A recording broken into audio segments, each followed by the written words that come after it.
अध्याय 121 अध्याय 112 सन की रानी माँ एक। दोपहर को वांग यान घर पहुंचा। इससे पहले कि वह अंदर प्रवेश करती, वांग यान ने अपने घर के अंदर से आवाजें आती सुनी। भाई चेन की मैंटिस मुट्ठी तकनीक अद्वितीय है, लियो इसकी प्रशंसा करता है, कृपया मेरी अगली चाल स्वीकार करें। तुम वास्तव में छिपे हुए हथियारों का सहारा ले रहे हो, तुम नीच व्यक्ति। दरवाजा खोलते ही वांग यान के मुंह का एक कोना फड़क उठा। इस समय वांग यान की मां रसोई में खाना बना रही थीं और टीवी पर हांगकांग की एक मार्शल आर्ट फिल्म चल रही थी, जिसे वांग यान ने पहले कभी नहीं देखा था। रसोई में उसे सुनने में मदद करने के लिए आवाज काफी तेज कर दी गई थी। पब फ्यूचर विज्ञापन। यह देखकर वांग यान आंखें घुमाए बिना नहीं रह सकी। आप उम्मीद करेंगे कि उसकी उम्र का कोई व्यक्ति पारिवारिक नाटक या युवा आदर्श नाटक और यहां तक कि पारंपरिक चीनी ओपेरा भी देखेगा, लेकिन हांगकांग की मार्शल आर्ट फिल्में देखना, जो आमतौर पर पुरुष ही देखते हैं। सबसे हैरान करने वाली बात यह नहीं है कि आपको देखना बहुत पसंद है, बल्कि आप डीवीडी भी किराए पर लेकर बार बार देखते हैं, कभी कभी तो संवादों की नकल भी करते हैं। वह अपनी मां के इस व्यवहार को बिल्कुल नहीं समझ पाती, जबकि जाहिर है कि उसकी कोई हिंसक प्रवृत्ति नहीं है। जूनियर हाई स्कूल में वांग यान को ताइवानी आइडल ड्रामा देखना बहुत पसंद था। उसके घर पर इनका एक बड़ा संग्रह था। हालांकि टैंग क्विन के प्यार में पड़ने के बाद उसने ये शो देखना बंद कर दिया। इसके बजाय वह अपने कमरे में अकेले दिवास्वप्न देखने का आनंद लेती थी और ज्यादातर समय टैंग क्विन के प्रति अपनी बढ़ती भावनाओं से ध्यान हटाने के लिए पढ़ाई करती थी। यही मुख्य कारण था कि हाई स्कूल के पहले साल से ही उसकी पढ़ाई में इतना जबरदस्त सुधार हुआ। यानेर, तुम्हारी मासिक परीक्षा कैसी रही? वांग यान की मां ने रसोई से पूछा। हालांकि वह उसे देख नहीं पा रही थी, फिर भी इतने सालों बाद दरवाजा बंद होने की आवाज से वह पहचान गई कि यह उसकी बेटी थी। यानेर वांग यान का प्यारा नाम है। जब वांग यान छोटी थी तो उसके दादा उसे यानेर कहकर बुलाते थे। एक दिन किसी ने एक और शब्द जोड़ दिया और इस तरह उसका प्यारा नाम यानजी, जिसका अर्थ है निगलना, हो गया। वांग यान यह देखकर अवाक रह गई कि उसका प्यारा नाम इतना पुराना हो गया था, लेकिन उसके पास कोई चारा नहीं था। एक दशक से भी ज्यादा समय से सब उसे इसी नाम से बुला रहे थे, इसलिए इसे बदलना नामुमकिन था। लगभग पिछली बार जैसा ही, कुल मिलाकर तीसरा स्थान वांग यान ने जूते उतारते हुए जोर से जवाब दिया। कोई चारा नहीं था, टीवी बहुत तेज था। अगर वह धीरे से बोलती तो उसकी मां सुन नहीं पाती। वाह, अच्छा है, ऐसे ही करते रहो। अगली बार टॉप 2 से आगे निकलने की कोशिश करना, वांग यान की मां शीलान ने प्रोत्साहित किया। उनकी बेटी का शैक्षणिक प्रदर्शन हमेशा से उनके लिए बहुत गर्व की बात रहा है। उनके अनुसार औसत परिणाम भी ठीक होते, लेकिन कक्षा में अव्वल आना एक अप्रत्याशित खुशी थी। ठीक है, वांग यान ने जवाब दिया। उसके पास दूसरे स्थान पर रहने वाली छात्रा से आगे निकलने का मौका हो सकता था, लेकिन उसने तांग किंग को हराने की हिम्मत नहीं की, जिसके ग्रेड बहुत ज्यादा थे। इसके अलावा उसने तांग किंग से आगे निकलने के बारे में कभी सोचा भी नहीं था। तांग किंग जितना बेहतर प्रदर्शन करती, वह उतनी ही खुश होती। हर बार जब वह तांग किंग के बारे में सोचती तो वांग यान खुद को मीठी मुस्कान से रोक नहीं पाती। हालांकि वांग यान की मां अभी भी रसोई में थी और उसने यह नहीं देखा। पब फ्यूचर द्वारा विज्ञापन। पब फ्यूचर विज्ञापन। वांग यान ने सबसे पहले असहनीय वीसीडी को बंद कर दिया, फिर रसोई में वापस जाने से पहले अपना स्कूल बैग अपने कमरे में रख दिया। अपनी मां को सब्जियां तोड़ते देख वह मदद करने के लिए उनके पास गई और बोली, मां, मेरी एक सहपाठी कल रात को भोजन के लिए आ रही है। शीलान ने ऊपर देखा और पूछा, कितने लोग आ रहे हैं? हालांकि वांग यान ने पहले ही एक सहपाठी को रात्रि भोज पर आमंत्रित करने की बात कही थी और कहा था कि वह केवल एक ही व्यक्ति होगा, लेकिन चीजें हमेशा बदल सकती हैं। सिर्फ एक, वांग यान ने उत्तर दिया। यह पहली बार है जब तुमने किसी पुरुष सहपाठी को रात के खाने पर बुलाया है। मैं कल इस युवक को अच्छी तरह देखने के लिए उत्सुक हूं, शीलान ने मुस्कुराते हुए कहा। उसने पहले कभी अपनी बेटी के किसी पुरुष मित्र के बारे में नहीं सुना था। वांग यान जानती थी कि उसके माता पिता लड़कियों के शैक्षणिक प्रदर्शन की तब तक ज्यादा परवाह नहीं करते जब तक वह औसत हो, लेकिन उन्हें लड़कों के शैक्षणिक प्रदर्शन की बहुत परवाह थी। इसलिए वांग यान घर पर शायद ही कभी तांग क्विन का जिक्र करती थी।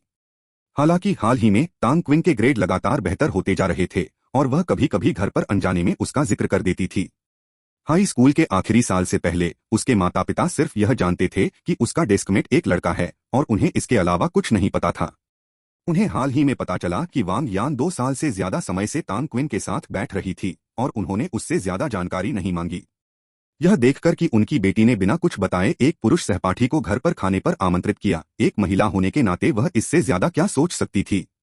हालांकि वह जानती थी कि हालांकि उसकी बेटी दृढ़ निश्चयी थी, वह इन बातों को लेकर शर्मीली और जिद्दी भी थी। वह बिना कुछ जाने डेटिंग न करने जैसी बात नहीं कहना चाहती थी और मिलने के बाद ही राय बनाएगी। माँ, कल कुछ बेहतरीन व्यंजन बनाना। वैसे पापा कहाँ हैं? वे अभी तक वापस क्यों नहीं आए? वांग यान ने बात बदल दी।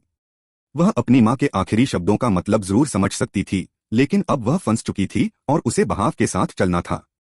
हालांकि उसे तांग क्विन को बुलाने का कोई अफसोस नहीं था, भले ही इससे उसके माता पिता ज्यादा सोचने पर मजबूर हो जाएं। तांग क्विन की मदद करने के लिए उसे जरा भी बुरा नहीं लगा।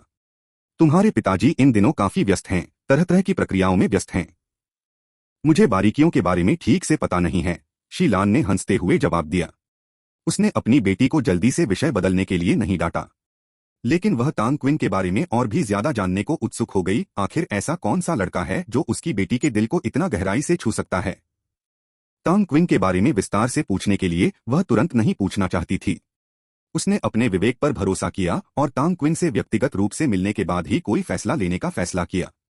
शायद ऐसा इसलिए है क्योंकि उसे मार्शल आर्ट ड्रामा देखना पसंद है, लेकिन वह कभी भी गपशप में ज्यादा दिलचस्पी नहीं रखती। हालांकि ये दोनों चीजें आपस में बहुत असंबंधित हैं। जैसे ही रात का खाना तैयार हुआ, वांग यान के पिता वांग शेंग घर लौट आए। अध्याय 112 सन की रानी माँ 2। वांग यान जल्दी से अपने पिता का बैग और कोट लेने के लिए आगे बढ़ी और शिकायत करते हुए बोली, पिताजी, आप आखिरकार घर आ गए। आइए और खाना खाइए। ठीक है, वांग शेंग हंसा। अपनी बेटी का स्नेह देखकर वांग शेंग का दिल गर्मजोशी से भर गया। उनकी बेटी बहुत प्यारी थी, उनकी पत्नी के विपरीत, जिसे सिर्फ कुंग फू फिल्में देखना पसंद था। ऐसा नहीं था कि शीलान गुणी नहीं थी, लेकिन उसकी तुलना में उनकी बेटी हमेशा ज्यादा सक्रिय रहती थी। जैसे ही उसने खाना शुरू किया, वांग यान ने कहा, पिताजी, मैंने कल रात के खाने के लिए एक सहपाठी को आमंत्रित किया है और आपको वहां अवश्य आना चाहिए। मुझे वहां क्यों होना है? क्या कुछ गड़बड़ है? वांग शेंग ने हैरान भाव से ऊपर देखा। उसने अपनी पत्नी से पहले ही सुना था कि उनकी बेटी अपने एक सहपाठी को रात के खाने पर बुला रही है, जिसकी वजह से वह देर रात तक जागता रहा। उसकी पहली प्रतिक्रिया तो यही थी कि उसकी बेटी जरूर प्यार में पड़ गई होगी। दूसरी यह कि उसे आश्चर्य हुआ कि आखिर इस बदमाश की इतनी हिम्मत कैसे हुई कि वह उसकी बेटी के साथ खिलवाड़ कर रहा है। और तीसरी यह कि वह उस लड़के के चरित्र का आकलन करने के बारे में सोचने लगा। नहीं, बात बस इतनी है कि मेरे इस सहपाठी ने एक कंपनी शुरू की है, लेकिन शायद उसे अनुभव की कमी है। मैंने सोचा कि शायद तुम उसे कुछ सलाह दे सको। कुछ बातें ऐसी हैं जिनके बारे में मुझे नहीं पता कि मुझे उनसे पूछना चाहिए या नहीं। वांग यान ने अपने कटोरे में रखे चावलों को टटोलते हुए कहा। वह कोई अनजान लड़की नहीं थी।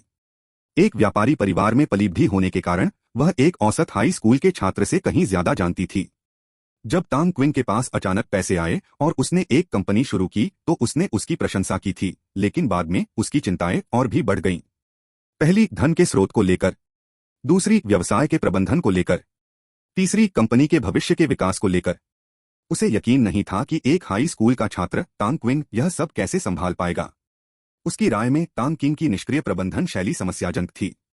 क्या कोई उसकी कम उम्र की वजह से उसे धोखा देगा या उसके साथ छेड़छाड़ करेगा? हालांकि उसे ये चिंताएं थीं, लेकिन वह तांग किंग से सीधे तौर पर पूछना नहीं चाहती थी।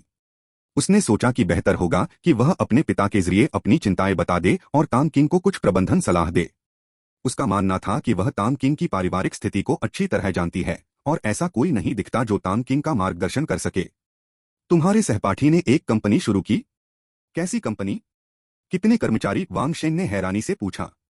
हाई स्कूल के किसी सीनियर छात्र के लिए कंपनी शुरू करना कोई असामान्य बात नहीं थी, लेकिन उसकी बेटी के किसी जानने वाले के साथ ऐसा होना अप्रत्याशित था।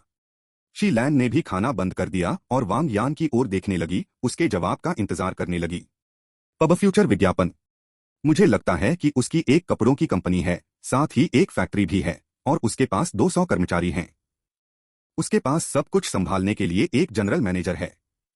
मुझे चिंता है कि उसे उचित सौदा नहीं मिल रहा है, लेकिन मैं इसमें दखल नहीं दे सकता, वांग यान ने धीरे से जवाब दिया। कंपनी के आकार का अंदाजा लगाते हुए वांग शेंग को कुछ समझ आने लगी। यह निवेश कम से कम करोड़ों में था। एक हाई स्कूल के छात्र को इतनी बड़ी रकम कौन सौंपेगा? उत्सुकता से वह हंसा। हाँ, मुझे इस युवा प्रतिभा से जरूर मिलना चाहिए और देखना चाहिए कि उसकी पृष्ठभूमि कैसी है। वांग यान ने सच्चाई से बताया, उनके परिवार का कपड़ों का एक छोटा सा व्यवसाय है और मुझे नहीं पता कि उनकी कंपनी शुरू करने के लिए पैसा कहाँ से आया, लेकिन यह पैसा उनके माता पिता से नहीं आया। क्या उनके कोई रिश्तेदार अधिकारी हैं? वरना यह विश्वास करना मुश्किल है कि यह पैसा कहाँ से आया, वांग शेंग ने भौहें चढ़ाते हुए पूछा। वांग यान ने जवाब दिया, उनके एक चाचा हैं जो वेस्ट सिटी पुलिस स्टेशन के प्रमुख हैं। किन युगांग, वांग शेंग ने इस उल्लेख से आश्चर्यचकित होकर उत्तर दिया। पिताजी, क्या आप उसे जानते हैं? वांग यान ने पूछा। बिल्कुल, मुझे पता है। मैंने जो पहली प्रॉपर्टी डेवलप की थी वह वेस्ट सिटी में थी और मैं पहले किन युगांग से मिल चुका हूं। मैंने सुना है कि उसने हाल ही में एक बड़ा केस सुलझाया है और उसका भविष्य अनिश्चित लग रहा है। यह पैसा। वांग शेंग की आवाज धीमी पड़ गई क्योंकि उसने गौर से वांग यान को देखा। वांग यान ने तुरंत जवाब दिया, पिताजी, ज्यादा मत सोचिए। उनके चाचा ऐसे इंसान नहीं हैं। हालांकि मुझे पैसों का सही स्रोत नहीं पता, लेकिन शायद वे जायज होंगे। मैंने उनके साथ इतने लंबे समय तक डेस्क शेयर की है, मुझे भरोसा है कि वे कुछ गलत नहीं करेंगे। लेकिन मुझे चिंता है कि वे अनजान लोगों को अपना काम करने दे रहे हैं। अगर वे उनका फायदा उठाए तो क्या होगा? हाँ हाँ, क्या तुम्हें इस लड़के में दिलचस्पी है? वांग शेंग ने अपनी भौहें ऊपर उठाकर मजाकिया अंदाज में चिढ़ाया। उसने तांग किंग की दौलत का स्रोत जानने की कोशिश छोड़ दी थी। अगर वह गलत तरीके से कमाई गई भी होती तो भी उसे इसकी कोई चिंता नहीं थी क्योंकि तांग किंग उसका दामाद नहीं था। वह जानना चाहता था कि उसकी बेटी की तांग किंग के प्रति भावनाएं कितनी गहरी थीं। पिताजी, कृपया ज्यादा मत सोचिए। वह सिर्फ एक सहपाठी है और मैंने सोचा कि आप उसे कुछ मार्गदर्शन दे सकते हैं। मैं जो कह रहा हूं उसका मतलब जरूरी नहीं कि वह सच ही हो, वांग यान ने नखरे भरे लहजे में जवाब दिया। भला अपने बच्चे को उसके माता पिता से बेहतर कौन जानता है? वांग शेंग को यकीन था कि उसकी बेटी के मन में तांग किंग के लिए कुछ भावनाएं हैं। हालांकि उसकी भावनाओं की गहराई पर और गौर करने की जरूरत थी। मार्गदर्शन देना कोई समस्या नहीं है, लेकिन इस लड़के की पढ़ाई कैसी चल रही है? अगर वह बेवकूफ है तो चाहे कितना भी पैसा क्यों न हो, मैं उसे तुम्हारा सहपाठी नहीं मानूंगा, वांग शेंग ने मुस्कुराते हुए कहा। आप उन छात्रों के साथ भेदभाव क्यों कर रहे हैं जो पढ़ाई में अच्छे नहीं हैं? वांग यान ने शिकायत की। उसे यह नजरिया पसंद नहीं आया। सिर्फ इसलिए कि कोई पढ़ाई में अच्छा नहीं करता, इसका मतलब यह नहीं कि वह भविष्य में सफल नहीं होगा। पब फ्यूचर द्वारा विज्ञापन। पब फ्यूचर विज्ञापन। यह भेदभाव की बात नहीं है। यह बस मेरे निर्णय लेने का तरीका है। अगर कोई युवा अपनी पढ़ाई पर ध्यान केंद्रित नहीं कर पाता और व्यवसाय को चुनता है तो चाहे वह कितना भी सफल क्यों न हो, मैं उन लोगों को अच्छी नजर से नहीं देखता जो अपनी प्राथमिकताएं तय नहीं कर पाते, वांग शेंग ने समझाया। यह उनका शुरू से ही अटूट विश्वास रहा था। उन्हें बस यह महसूस हुआ कि उन्होंने इस अवधारणा को जीवन में थोड़ी देर से समझा, वरना वे आज भी एक छोटे मोटे व्यवसायी नहीं होते। जब भी वह दूसरों को रेलगाड़ी और हवाई जहाज से यात्रा करते देखता था जबकि वह स्वयं कठिन परिश्रम करते हुए आगे बढ़ता था तो उसे अन्याय का एहसास होता था। इतने वर्षों तक जीवित रहने के बाद उन्होंने बुराई धार्मिकता पर विजय नहीं पा सकती के वास्तविक अर्थ को अच्छी तरह समझ लिया। वह हमारी कक्षा में प्रथम स्थान पर है, वांग यान ने सहजता से कहा। कक्षा में प्रथम? मासिक परीक्षा में उसके कितने अंक आए? वांग शेंग ने हैरान होकर पूछा। उसे तो बस अपनी बेटी के स्थान की चिंता थी, उसने कभी उन छात्रों के बारे में नहीं पूछा जो उससे ऊपर थे। आखिरकार उसे इससे कोई सरोकार ही नहीं था कि वे छात्र कौन थे। शी लान भी वांग यान के जवाब का इंतजार करते हुए पोज दे रही थी। 733, वांग यान ने मुस्कुराते हुए जवाब दिया। इस अंक को याद करके उसे हमेशा खुशी होती थी। उसके स्वर में गर्व की झलक थी, हालांकि उसके विचलित माता पिता ने इस पर ध्यान नहीं दिया। 733। बहुत खूब। वांग यान के माता पिता आश्चर्यचकित हुए बिना नहीं रह सके। वास्तव में ऐसा असाधारण स्कोर कहीं भी विलक्षण माना जाएगा। उन्हें पता था कि उनकी बेटी के सिर्फ 673 अंक आए हैं। क्या इसका मतलब यह नहीं कि तांग क्विन के अंक पूरे 60 अंक ज्यादा थे? इतना बड़ा अंतर की शुरुआत में उन्हें लगा कि उनकी बेटी और शीर्ष रैंक के बीच का अंतर नगण्य है। अब तक तो यही स्थिति थी, लेकिन अब अचानक 60 से ज्यादा अंकों का अंतर देखना मानो बिल्कुल अलग तरह के सवालों का सामना करने जैसा था। सचमुच? क्या तांग किंग ने सचमुच 733 अंक बनाए? वांग शेंग ने चौंककर पूछा, पुष्टि करना चाहा। बिल्कुल, उन्होंने मुझे ट्यूशन भी पढ़ाया है। कृपया मुझसे कोई भी जानकारी न छिपाए, पिताजी। वांग यान ने जल्दी से अपना ध्यान खुद से हटाते हुए अपने पिता को मनाने की कोशिश शुरू कर दी। कोई बात नहीं, मैं वादा करता हूं कि मैं पीछे नहीं हटूंगा, वांग शेंग ने अपनी छाती पर थपथपाते हुए कहा। तांग किंग के बारे में उसकी धारणा काफी बेहतर हो गई थी, और अगर तांग किंग और उसकी बेटी एक दूसरे में पारस्परिक रूप से रुचि रखते तो यह बहुत बुरा नहीं होता। तांग किंग किस तरह का इंसान है इसकी उसे ज्यादा परवाह नहीं थी। उसे अपनी बेटी के फैसले पर भरोसा था। अगर कोई उसकी बेटी की चयन प्रक्रिया में पास हो जाता तो वह बहुत बुरा नहीं होता। अध्याय 113, मैं स्वर्ग को नष्ट करना चाहता हूं। 18 जनवरी, मंगलवार। सर्दियों का सूरज कक्षा में प्रवेश करते ही सब कुछ असाधारण रूप से गर्म महसूस होने लगा। शिक्षक पूरे जोश के साथ ज्ञान बांट रहे थे, जबकि अगली पंक्ति में बैठे छात्र अल्पाका के बारे में दिवास्वप्न देख रहे थे। वांग यान पूरे दिन बेचैन रही। तांग क्विन के अपने माता पिता से पहली बार मिलने के विचार से ही वह बेचैन हो उठी। हालांकि उसके माता पिता को कल रात तांग क्विन के असाधारण गुणों के बारे में बताया गया था और उन्होंने उनकी बहुत प्रशंसा और रुचि दिखाई थी, फिर भी वह बेचैन थी। तांग किंग ने वांग यान के असामान्य व्यवहार को देखा, लेकिन उसने चुप्पी साधे रखी क्योंकि वह और भी अधिक घबरा गया था। आसन्न बैठक ने छिपी हुई यादें ताजा कर दी। अपने पिछले जन्म में वह वांग यान की मां शी लान से सिर्फ एक बार मिला था। यह उनके चौथे वर्ष की बात है जब शी लान ने अचानक मिलने का अनुरोध किया था और उसे एक कॉफी शॉप में ले गई थी। वांग यान से रिश्ता तोड़ने के लिए सीधे तौर पर कहने के बजाय उसने उसे समझाने की कोशिश की थी, यह बताते हुए कि वांग यान कितना अच्छा है और घर में उसे कितना प्यार और लाड़ प्यार मिलता है। शी लान के इरादों को समझने के बावजूद तांग किंग चुप रहा, अंदर ही अंदर उलझन में था। आखिरकार तांग किंग का संकल्प सिर्फ बातों से कमजोर नहीं हुआ, इसलिए उसने अपनी बात पर अड़ा रहने का फैसला किया ताकि देख सके कि वांग यान इस बारे में क्या कहता है। क्या आप उसके जैसी एक सुंदर महिला से मिलेंगे? हर ब्यूटी अब फ्यूचर द्वारा विज्ञापन। अप्रत्याशित रूप से शी लान ने अपने परिवार का जिक्र किया, किसी अपमानजनक तरीके से नहीं, बल्कि बस इस बात पर जोर देते हुए कि उसका परिवार वांग यान के परिवार जैसा नहीं हो सकता और वह एक बेहतर जिंदगी की हकदार है। इस बात ने युवा और आवेगी तांग किंग को क्रोधित कर दिया और वह गुस्से में वहां से चला गया और उसके बाद वांग यान से अलग हो गया।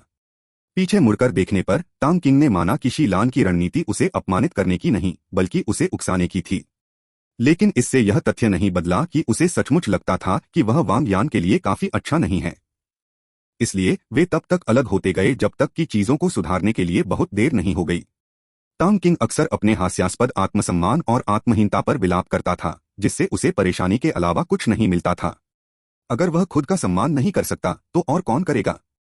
इसलिए उसने वांग यान की मां को दोष नहीं दिया। दरअसल उसे लगा कि कोई भी समझदार मां ऐसा ही करेगी। यह सब उसके अच्छे न होने की वजह से हुआ। इस प्रकार एक व्यक्ति विस्मय में खो गया और दूसरा यादों में खोया रहा तथा उन्होंने शेष दिन बिताया। स्कूल दोपहर को खत्म हो गया। तांग किंग वांग यान के पीछे पीछे सीधे घर चला गया। उसने दोपहर के भोजन के समय अपनी चाची को बता दिया था कि वह एक दोस्त के घर खाना खाने जा रहा है। उसकी चाची ने ज्यादा सवाल नहीं पूछे, बस उसे रास्ते में सावधानी बरतने को कहा। अपनी पहली मुलाकात में तांग किंग खाली हाथ नहीं जा सकता था। यह जानते हुए कि वांग यान के पिता को टाई गुआन यिन चाय पीना बहुत पसंद है, उसने लंच ब्रेक में लगभग 3,500 युआन खर्च करके सबसे महंगी चाय खरीदी थी। उसने दोपहर में उसके घर जाते समय कुछ फल भी लेने की योजना बनाई थी। पब फ्यूचर द्वारा विज्ञापन। पब फ्यूचर विज्ञापन। यदि वह चाय का इतना बड़ा डिब्बा स्कूल ले जाता तो सवाल उठते, इसलिए उसने उसे स्कूल के पास एक पकौड़ी की दुकान पर छोड़ दिया। वांग यान के मोहल्ले के प्रवेश द्वार पर ही तांग किंग ने कुछ फल खरीदे। वह और खरीदना चाहता था, लेकिन वांग यान ने उसे रोक दिया और जोर देकर कहा कि सिर्फ इशारा ही मायने रखता है। तांग किंग ने कोई बहस नहीं की। जब वे वांग यान के घर पहुंचे तो टीवी की जानी पहचानी आवाज सुनाई नहीं दी। वांग यान ने राहत की सांस ली क्योंकि उसे चिंता थी कि तांग क्विन को उसकी मां की टीवी देखने की आदत के बारे में पता चल जाएगा। जैसे ही वे अंदर दाखिल हुए, उनकी बात सुनकर शी लान जल्दी से रसोई से बाहर आई। तांग किंग का खूबसूरत चेहरा देखकर वह खुद को एक अपनापन महसूस करने से नहीं रोक पाई। शी लान और शायद किसी भी औरत के लिए एक आकर्षक पुरुष ही सर्वमान्य होता है। याजी, यह तुम्हारा सहपाठी तांग किंग है ना? शी लान ने उत्साह से उसका अभिवादन किया और उसे परखते हुए उसकी सराहना की। उसकी राय में उसकी बेटी की नजर अच्छी थी क्योंकि तांग किंग सुंदर था और उसका व्यवहार आकर्षक था। हालांकि तांग क्विन को शी लान की नजरों में असहजता महसूस होने लगी थी, जो उसने पहले सिर्फ अपनी आंटी लिन के साथ ही महसूस किया था। एक दशक छोटी शी लान को देखकर तांग क्विन के मन में जिंदगी के अप्रत्याशित उतार चढ़ाव के बारे में विचारों का एक भंवर उमड़ पड़ा। मां, घूरना बंद करो। तांग क्विन, ये मेरी मां है, वांग यान ने धीरे से शिकायत की। फिर वह जूते की रैक से तांग किंग के लिए एक जोड़ी नई चप्पलें ले आई। आंटी, आपसे मिलकर खुशी हुई। आप बहुत जवान लग रही हैं। मैं आपके लिए एक छोटा सा आभार चिन्ह लाया हूं। उम्मीद है आपको पसंद आएगा, तांग क्विन ने उपहार देते हुए कहा। तांग क्विन झूठ नहीं बोल रहा था। वांग यान की मां वाकई उसकी मां से काफी जवान दिखती थी। उनकी शक्ल भी वांग यान से काफी मिलती जुलती थी। अपनी मां का जिक्र आते ही तांग क्विन को उनकी याद आ गई। हालांकि यह जानकर कि छुट्टियां बस 1 महीने बाद हैं और वह उनसे जल्द ही मिल पाएगा, उसे तसल्ली मिली। शीलान का दिल खुशी से भर गया। ओह, तुम्हें ऐसा नहीं करना चाहिए था। हम बूढ़े और बेनतलब हो गए हैं। तुम्हारा आना ही काफी है। तुम उपहारों पर पैसे क्यों बर्बाद कर रही हो? यह कुछ बड़ा या फैंसी नहीं है, तांग किंग ने चप्पल पहनते हुए जवाब दिया। हालांकि शीलान को ज्यादा पता था। उसने महंगी चाय की पत्तियों को तुरंत पहचान लिया क्योंकि उन्होंने पहले भी यही पत्तियां एक नेता को उपहार में दी थीं। तांग क्विन की कुल संपत्ति जानने के बाद वह समझ गई कि यह कीमत, हालांकि एक आम आदमी की 2 महीने की मजदूरी के बराबर थी, उसके लिए कोई बड़ी बात नहीं थी। उसने खुद को तांग क्विन एक अच्छा दामाद समझने लगा। हालांकि उसने कोई भी फैसला लेने से पहले उसे और अच्छी तरह से देखने का फैसला किया। अध्याय 124 अध्याय 113 मैं स्वर्ग को नष्ट करना चाहता हूं 2। अपने भावी दामाद से उसकी उम्मीदें ज्यादा नहीं थीं, बशर्ते वह उसकी बेटी के जैसा जीवन स्तर दे सके और उसका चरित्र अच्छा हो। भौतिक संपत्ति उसकी प्राथमिक चिंता नहीं थी। दूसरी ओर वांग यान अपनी मां की सोच से अनजान थी। वह पूछती रही, मां, क्या पापा अभी तक नहीं लौटे? क्या उन्होंने नहीं कहा था कि आज जल्दी घर आ जाएंगे? पता नहीं, अभी फोन किया तो बात नहीं हो पाई। थोड़ी देर बाद फिर कोशिश करना। आओ लिटिल टैंग, बैठो, टीवी देखो, कुछ फल खाओ। यह कहकर शीलान ने टैंग क्विन द्वारा लाई गई चीजें चाय की मेज पर रख दी, टीवी चालू कर दिया और रिमोट कंट्रोल टैंग क्विन को दे दिया। ठीक है। इसके बाद वांग यान ने लिविंग रूम का लैंडलाइन फोन उठाया और अपने पिता का नंबर डायल किया। पिताजी, आप अभी तक घर क्यों नहीं पहुंचे? क्या आप अभी भी व्यस्त हैं? मैं जल्दी ही काम निपटा लूंगा। ज्यादा से ज्यादा आधे घंटे में घर पहुंच जाऊंगा। आज कुछ काम अचानक आ गए हैं जिन्हें मैं सुलझा रहा हूं। फोन के दूसरी तरफ से उसके पिता की थकी हुई आवाज आई। ठीक है, धीरे धीरे गाड़ी चलाना और सड़क पर ध्यान रखना। अपने पिता की आवाज में थकान सुनकर वांग यान ने भी प्यार से कहा। फोन रखने के बाद वांग यान अपनी मां की मदद करने चली गई, जबकि तांग किंग लिविंग रूम में बैठकर समाचार देख रही थी। आधे घंटे बाद खाना पकाने का काम लगभग पूरा हो चुका था। आखिरी सूप भी तैयार हो चुका था। तीनों लिविंग रूम में टीवी देखते हुए अपने विचारों में मग्न थे। Click click.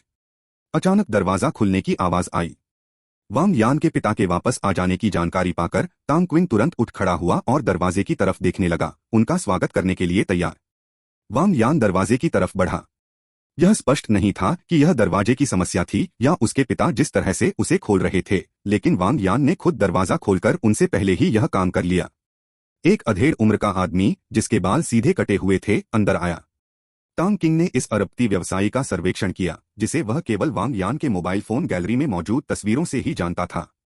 वांग यान के पिता अभी उस मोटापे तक नहीं पहुंचे थे जो भविष्य में होगा। लगभग 1.7 मीटर लंबे, वे कुछ दुबले पतले दिखते थे। उनकी स्पष्ट आंखों में कभी कभी एक उत्साहपूर्ण चमक झलकती थी, जो दर्शाती थी कि वे एक बहुत ही सक्षम व्यक्ति थे। इस बीच वांग शेंग ने भी तांग किंग पर ध्यान दिया था। उसकी पहली छाप उसकी पत्नी जैसी ही थी। वह खिली-खिली, सुंदर, लंबी कदकाठी वाला, स्नेही और सौम्य मुस्कान वाला। उसमें वे सभी गुण समाहित थे जो एक युवा लड़की को आकर्षित कर सकते हैं, इसलिए इसमें कोई आश्चर्य की बात नहीं थी कि उनकी बेटी उस पर इतनी मोहित हो गई। अपनी पत्नी की तरह तांग किंग की असली परिस्थितियों से अनजान वांग शेंग ने तांग किंग के प्रति वांग यान के मोह का कारण तांग किंग की उत्कृष्टता को बताया। व्यापार की दुनिया से परिचित होने के कारण वह तांग किंग के इर्द गिर्द नेतृत्व का एक आभामंडल महसूस कर सकता था। यह भावना शक्ति और धन से उत्पन्न आत्मविश्वास से बिल्कुल अलग थी। इसके बजाय यह एक अवर्णनीय निर्भयता का भाव व्यक्त करती थी। बेशक वांग शेंग को इस सिस्टम के बारे में पता नहीं हो सकता था। इस अत्याधुनिक सिस्टम ने, जो न जाने कितने सालों से इस दुनिया से आगे निकल गया है, अब तक 2 बार अपग्रेड करके अपनी क्षमता का प्रदर्शन किया था। यह कल्पना करना मुश्किल था कि यह तो बस एक छोटा सा हिस्सा है और भविष्य में अनंत संभावनाएं छिपी हैं। इसलिए तांग किंग अपने भविष्य को लेकर बेहद आश्वस्त था और स्वाभाविक रूप से उसके चेहरे पर आत्मविश्वास की एक आभा थी। उसकी मानसिकता लगातार खुलती जा रही थी। पब फ्यूचर द्वारा विज्ञापन। पब फ्यूचर विज्ञापन। हालांकि वह नहीं जानता था कि तांग किंग का आत्मविश्वास कहां से आया। वांग शेंग ने पहली नजर में ही यह निष्कर्ष निकाल लिया कि तांग किंग असाधारण प्रतिभा का धनी है। वह एक बेहतरीन दामाद बनेगा। बस एक ही अनिश्चितता थी कि क्या दोनों युवाओं का एक साथ रहना जरूरी है। पिताजी, मैं तांग क्विंग हूँ।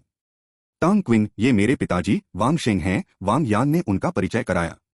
नमस्ते अंकल वांग, तांग किंग ने विनम्रता दिखाते हुए थोड़ा झुकते हुए उत्तर दिया। तुम एक उत्कृष्ट चरित्र और उत्साह वाले युवक हो।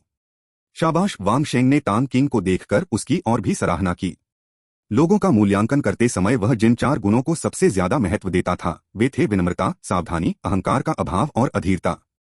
उसने शुरू में सोचा था कि कुछ सफलता पाने के बाद तांग किंग थोड़ा घमंडी होगा।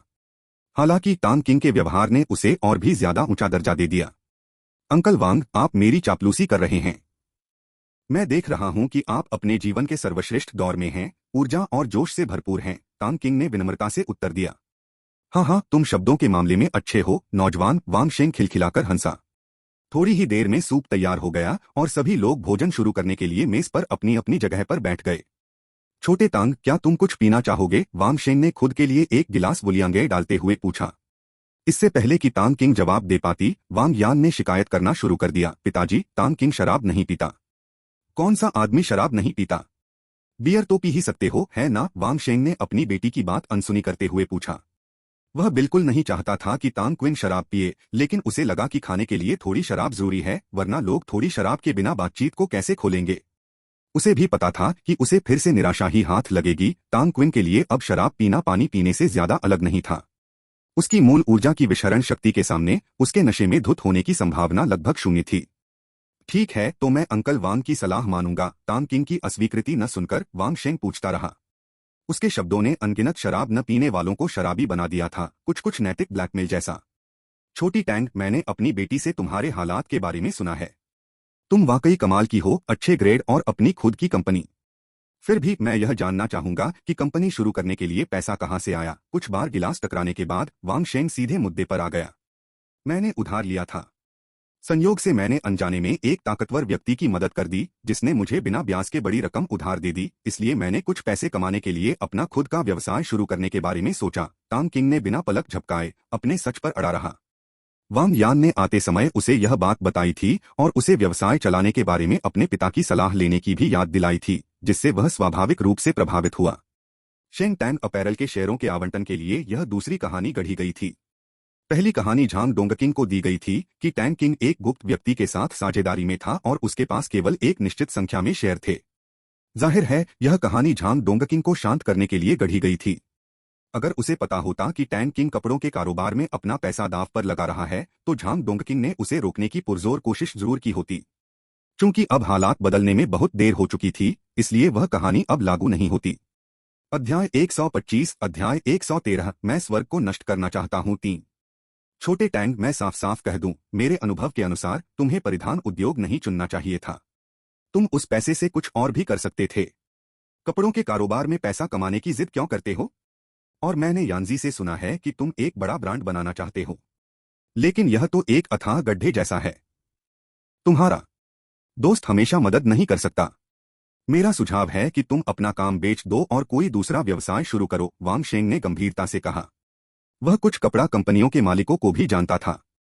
उनकी जिंदगी आसान नहीं थी, खासकर उन लोगों की जो ब्रांड चलाते थे। कई कंपनियां इस रास्ते पर आ गई हैं, बिना ज्यादा पूंजी के। यह आत्मघाती है। हे, सलाह के लिए शुक्रिया, अंकल वांग। मैं परिधान उद्योग की स्थिति से पूरी तरह वाकिफ हूं। लेकिन एक बात की मैं गारंटी दे सकता हूं कि पैसा मेरे लिए कोई समस्या नहीं है, तांग किंग ने मुस्कुराते हुए कहा। यह थोड़ा अहंकारी लग सकता था, लेकिन यह अहंकार वांग शेंग को इस मुद्दे पर ज्यादा बोलने से रोकने के लिए था। छोटे टैंग, तुम्हारे लहजे से लगता है कि तुम और ज्यादा निवेश करने वाले हो, लेकिन अगर तुम कुछ लाख और लगा भी दोगे तो भी कोई फायदा नहीं होगा। और सच कहूं तो मैंने तुम्हारा ऑनलाइन स्टोर देखा है। सिर्फ उसी के भरोसे तुम नई ऊंचाइयों को नहीं छू सकते, वांग शेंग थोड़े गुस्से से बोला। उसे उम्मीद नहीं थी कि टैंग क्विन इतना जिद्दी होगा। जहां तक पैसे की कोई समस्या न होने वाली बात की बात थी, उसने उसे नजरअंदाज कर दिया। यहां जरूरत के पैसे तो लाखों करोड़ों में नहीं थे। अगर करोड़ों भी होते तो भी शायद काफी नहीं होते। एक उपकार की कीमत कितनी हो सकती है? नहीं, बिल्कुल नहीं। यह कोई व्यापारिक रहस्य भी नहीं है। मैं आपको बता दूं कि नए साल के बाद मैं प्रांत में कुछ भौतिक स्टोर खोलने के लिए अतिरिक्त $30 मिलियन का निवेश करूंगा। अगले साल के अंत से पहले मैं देश भर में स्टोर खोलने के लिए कम से कम $60 मिलियन का निवेश करूंगा। भले ही इसके लिए मुझे बहुत पैसा खर्च करना पड़े, मैं एक पूरी नई दुनिया बना दूंगा, तांग किंग ने हल्के से जवाब दिया। हर कोई तांग किंग को देखकर अवाक रह गया। शी लान और वांग यान तांग किंग द्वारा बताई गई राशि से दंग रह गए। 30 मिलियन और 60 मिलियन मौजूदा निवेश के साथ क्या यह राशि 100 मिलियन नहीं होगी? वह कितना पैसा होगा? वांग शेंग ने कुछ देर हिसाब लगाया। उसकी कुल संपत्ति सिर्फ 20 मिलियन के आसपास थी और उसने रियल एस्टेट विकसित करने के लिए बैंक से कर्ज लिया था। पब फ्यूचर विज्ञापन। तांग किंग को देखते हुए, जो एक छात्र की तरह कपड़े पहने हुए था। उस क्षण वह घबरा गया। क्या तुमने चुकाने के बारे में सोचा है? कर्ज तो चुकाना ही होगा। अगर तुम्हारा दोस्त तुम्हें धोखा दे और तुरंत पैसे चुकाने को कहे तो क्या होगा? वांग शेंग ने संभलते हुए चिंतित होकर पूछा। चाचा, चिंता मत करो। मैं गारंटी दे सकता हूं कि मेरा दोस्त मुझे धोखा नहीं देगा। अगर कुछ बुरा भी हो जाए तो दूसरा पक्ष ज्यादा से ज्यादा इस कंपनी पर कब्जा कर सकता है। मुझे कुछ नहीं खोना पड़ेगा और मुझे पूरा भरोसा है कि वे मुझे धोखा नहीं देंगे। और भी कई कारण हैं जो मैं नहीं बता सकता, तांग किंग ने फिर झूठ बोला। यह सुनकर वांग शेंग ने और जोर नहीं दिया। बातचीत के जरिए उसे तांग किंग का स्वभाव समझ आ गया था। जो कुछ भी कहा गया था, उसे देखते हुए अगर वह उसे तंग करता रहा तो तांग किंग और भी नाराज हो जाएगी। इसलिए उसने ठंडा पानी डालने से परहेज किया और कहा, वाह अच्छा है, मैं ज्यादा कुछ नहीं कहूंगा। मुझे लगता है आपने इस बारे में अच्छी तरह सोच लिया होगा।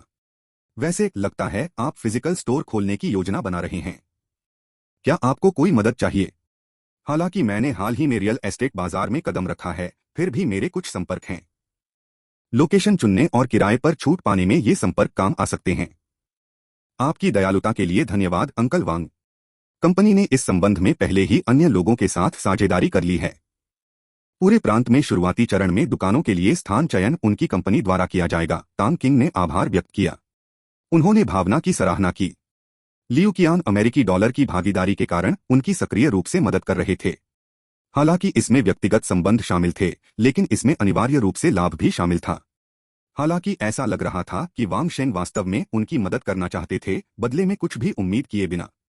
कौन सी कंपनी इतनी सक्षम है? उनके पास पूरे प्रांत में चैनल हैं, वांग शेंग ने उत्सुकता से पूछा। लियू कियान, मुझे आश्चर्य है कि क्या अंकल वांग ने कभी उसके बारे में सुना है? तांग किंग ने जवाब दिया। लियू कियान।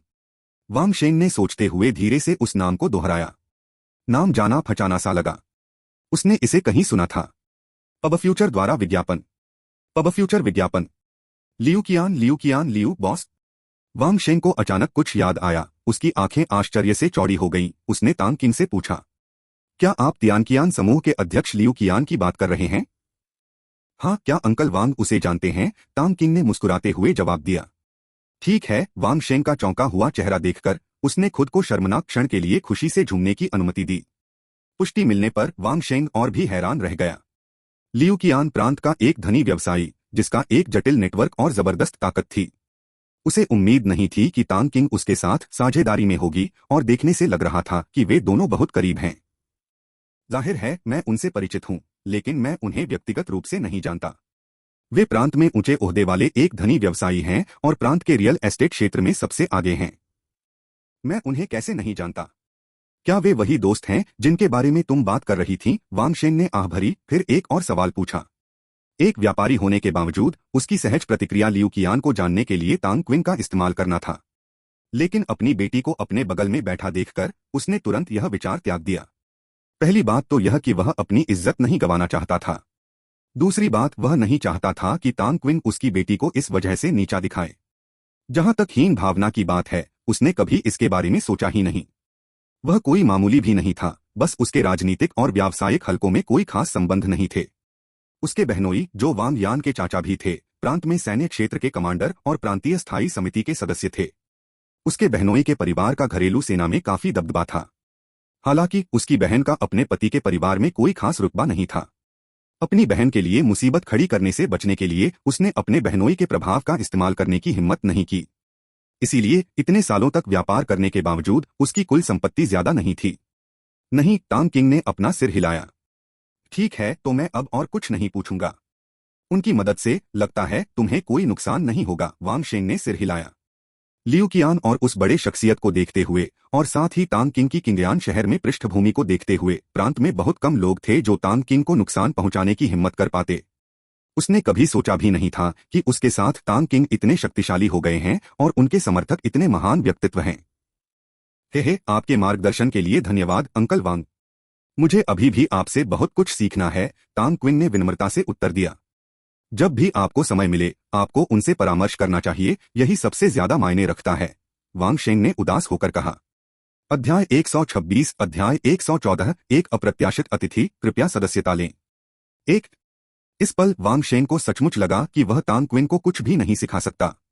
दोनों बड़े लोगों के साथ अपने मधुर संबंधों को देखते हुए जब उसने तांग क्विन के साथ अपने सफल जीवन के अनुभव साझा करने की कोशिश की तो उसे लगा जैसे वह किसी विशेषज्ञ के सामने अपनी कुशलता का प्रदर्शन कर रहा हो।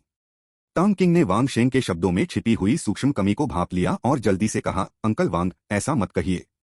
वे सभी बहुत व्यस्त लोग हैं। उनके पास मेरा मार्गदर्शन करने का समय कैसे होगा? भविष्य में भी मुझे आपके मार्गदर्शन की आवश्यकता होगी। हाँ हाँ लिटिल टैंग, तुम वाकई शब्दों का कमाल दिखाते हो। मैं तुम्हारी और भी ज्यादा कदर करता हूँ। वांग शेंग जोर से हंसा। टैंग क्विन के इस बयान ने उसके नुकसान और बेचैनी के एहसास को तुरंत दूर कर दिया। बेशक वह टैंग क्विन की चापलूसी से आसानी से प्रभावित नहीं होने वाला था। वह यह भी समझता था कि टैंग क्विन का मतलब सिर्फ उसे दिलासा देना था। टैंग क्विन के आत्मविश्वास और शांति से वांग शेंग जानता था कि मुश्किल हालात में भी टैंग क्विन उसकी सलाह नहीं लेगा। यह सिर्फ एक व्यापारी के तौर पर उसका अंतर्ज्ञान ही नहीं बल्कि एक तर्कसंगत फैसला भी था। अगर उसने अपनी उम्र में इतना कुछ हासिल कर लिया होता तो शायद उसे इतना घमंड होता कि वह जमीन पर पैर नहीं रख पाता। इतने समझदार, काबिल, अच्छी तरह से जुड़े और मिलनसार युवा प्रतिभा से मिलकर बहुत अच्छा लगा। आपकी सराहना के लिए धन्यवाद अंकल, तांग किंग ने हल्की हंसी के साथ कहा। एक तरफ बैठे शी लान और वांग यान उस जीवंत बातचीत पर अपना आश्चर्य छिपा नहीं सके।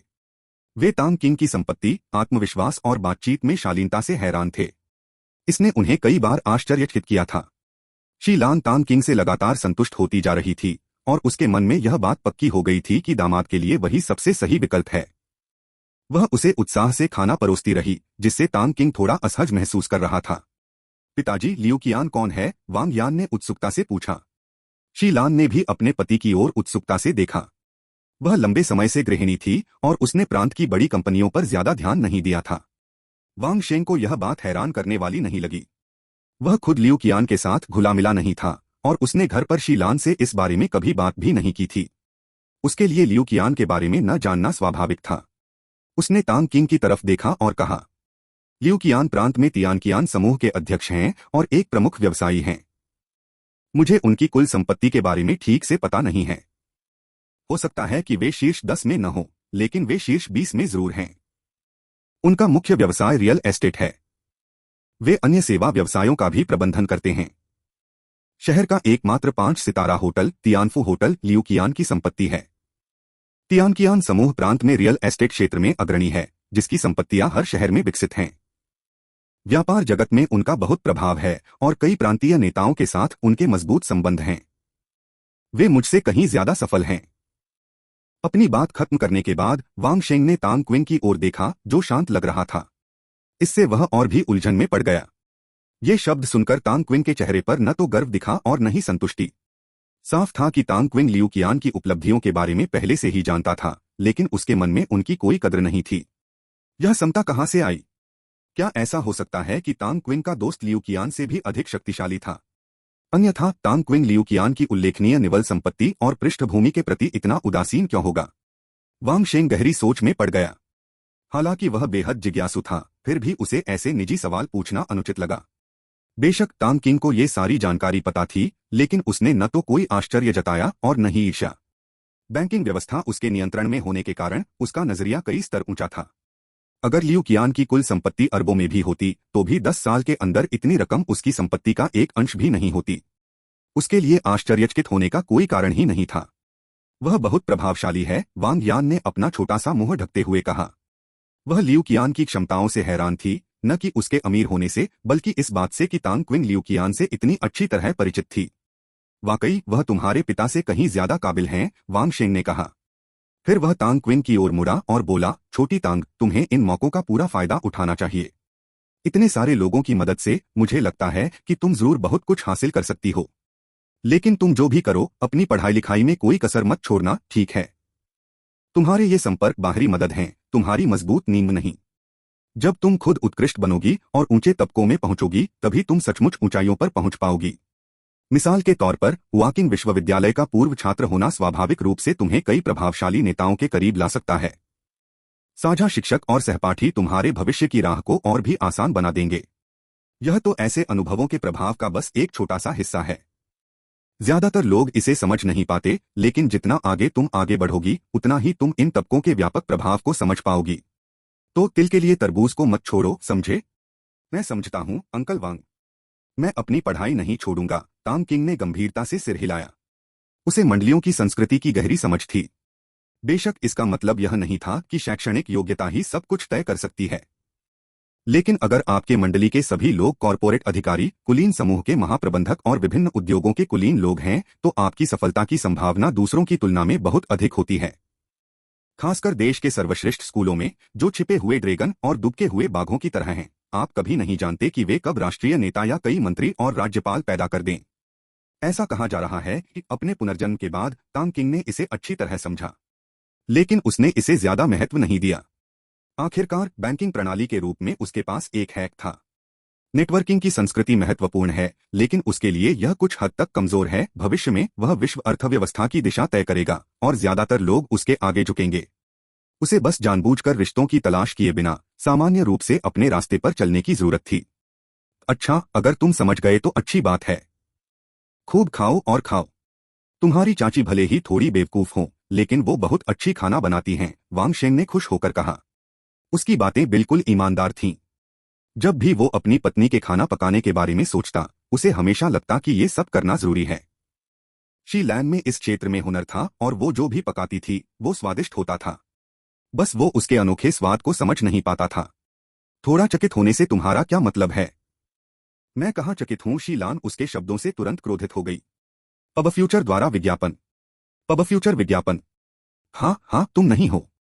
लो प्यारी पत्नी, मैं तुम्हें खाना खिलाता हूँ। वांग शेंग ने जल्दी से मांस का एक टुकड़ा उठाया और शी लैन को खिलाया, जिसने उसे स्वीकार करने के लिए अपना मुंह खोला।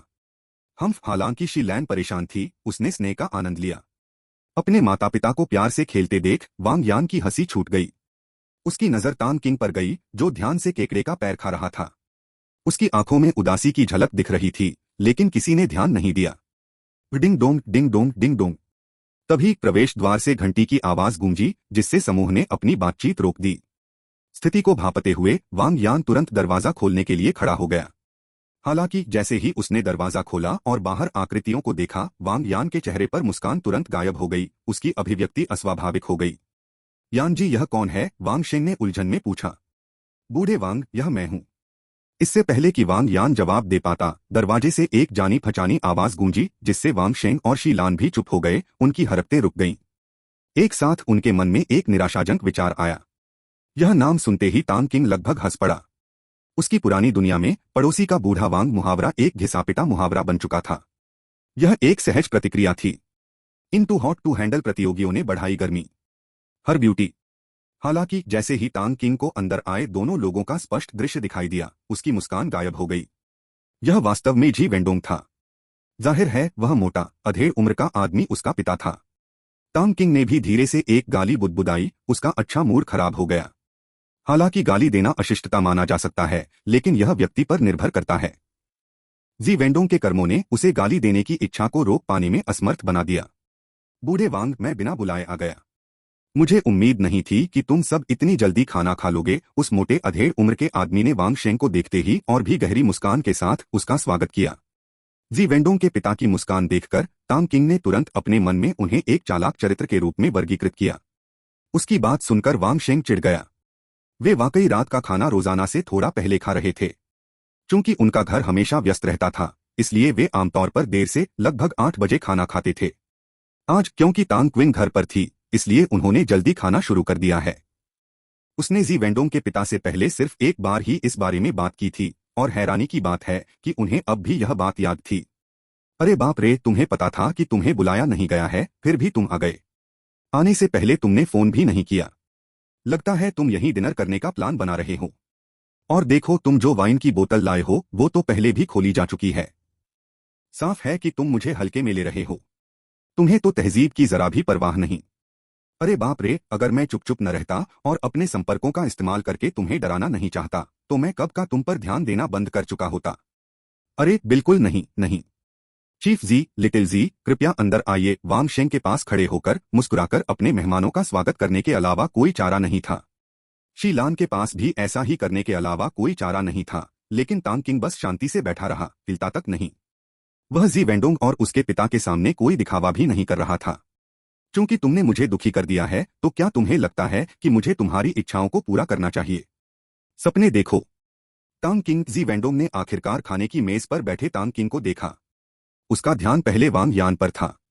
अब उसे एहसास हुआ कि तांग किंग भी वहां मौजूद है और उसकी मुस्कान तुरंत गायब हो गई। उसकी आंखों में भय और विस्मय की एक हल्की सी झलक थी। आखिरकार उसने कई बार तांग किंग के खिलाफ जाने की कोशिश की थी, खुले तौर पर और गुप्त रूप से, लेकिन हर बार बुरी तरह नाकाम रहा। इन नाकाम कोशिशों ने लगभग उसके मन में एक मनोवैज्ञानिक छाया पैदा कर दी है। हुम्फ। तांग किंग ने जी वेंडोंग को नजरअंदाज कर दिया, अपने लिए खाने का एक निवाला उठा लिया और जी वेंडोंग की तरफ देखने की भी जहमत नहीं उठाई। जी वेंडोंग के पिता ने वांग शेंग की ओर एक जिज्ञासु नजर डाली। अपने अप्रत्याशित आगंतुक को देखकर उन्हें यह भी एहसास हुआ कि उनके आने का समय ठीक नहीं था, लेकिन चूंकि वे पहले से ही यहाँ थे, इसलिए उन्हें रुकना पड़ा। जहां तक तांग किंग और उनके बेटे के दूर दूर और शत्रुतापूर्ण रवैये की बात है तो उन्होंने उसे अनदेखा कर दिया। आखिरकार छात्रों के बीच झगड़े तो आम बात थी। पीएस, यह पहला अध्याय है, बाद में एक और अध्याय होगा। भाइयों और बहनों, कृपया सब्सक्राइब करें। हालांकि मुझे नहीं पता कि कोई बहनें इसे पढ़ रही हैं या नहीं। हाँ हाँ। आखिरी बात जो मैं कहना चाहता हूँ वो ये कि जो लोग कंप्यूटर पर पढ़ रहे हैं उनके लिए ऊपर दाएं कोने में एक जगह है जहां आप 5 सितारा रेटिंग दे सकते हैं। हम वहां पहुंचने से बस एक कदम दूर हैं। अध्याय 127, अध्याय 115, अनुचित अनुरोध, कृपया सदस्यता लें। एक, यह मेरी बेटी की सहपाठी तांग क्विंग है और यह जी वेंडोंग के पिता जी जुन हैं। वांग शेंग ने सरलता से परिचय कराया। चूंकि वांग शेंग ने उनका परिचय कराया था, इसलिए तांग क्विंग स्वाभाविक रूप से उन्हें न देखने का नाटक नहीं कर सके। हालांकि वे खड़े नहीं हुए बल्कि इत्मीनान से बोले, आपको देखकर अच्छा लगा डायरेक्टर जी। उसने बस आधिकारिक उपाधि का जिक्र किया, उसे चाचा कहने की जहमत भी नहीं उठाई। जी जून को चाचा कहने का उसका कोई इरादा नहीं था। हालांकि चाचा शब्द करीबी और दूर के दोनों तरह के रिश्तों को दर्शाता था, लेकिन उसे यह पसंद नहीं आया। अगर सिर्फ जी जून होता तो शायद वह विनम्र होता, लेकिन जी वेंडोंग के आसपास होने पर उसे इतनी घृणा महसूस हुई मानो उसने कोई मक्खी निगल ली हो। वांग शेंग और शी लैन दोनों थोड़े आश्चर्यचकित थे।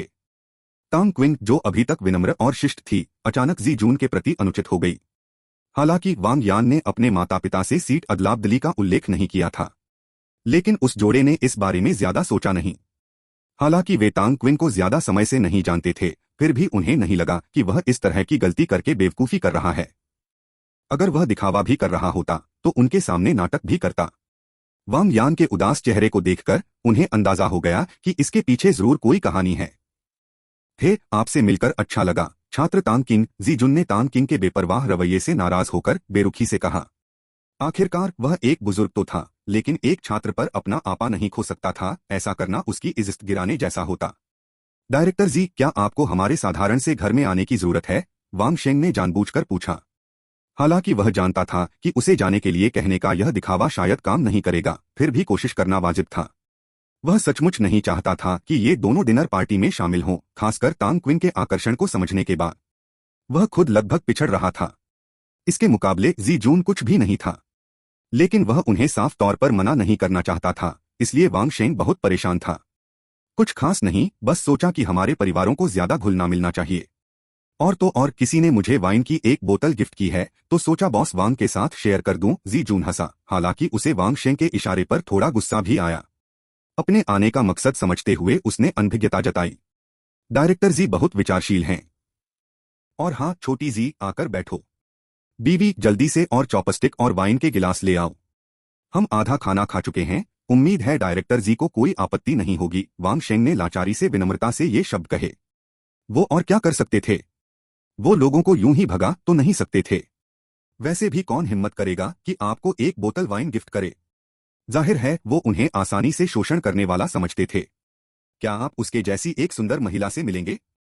हर ब्यूटी अब फ्यूचर द्वारा विज्ञापन। कोई बात नहीं, मुझे कोई आपत्ति नहीं है।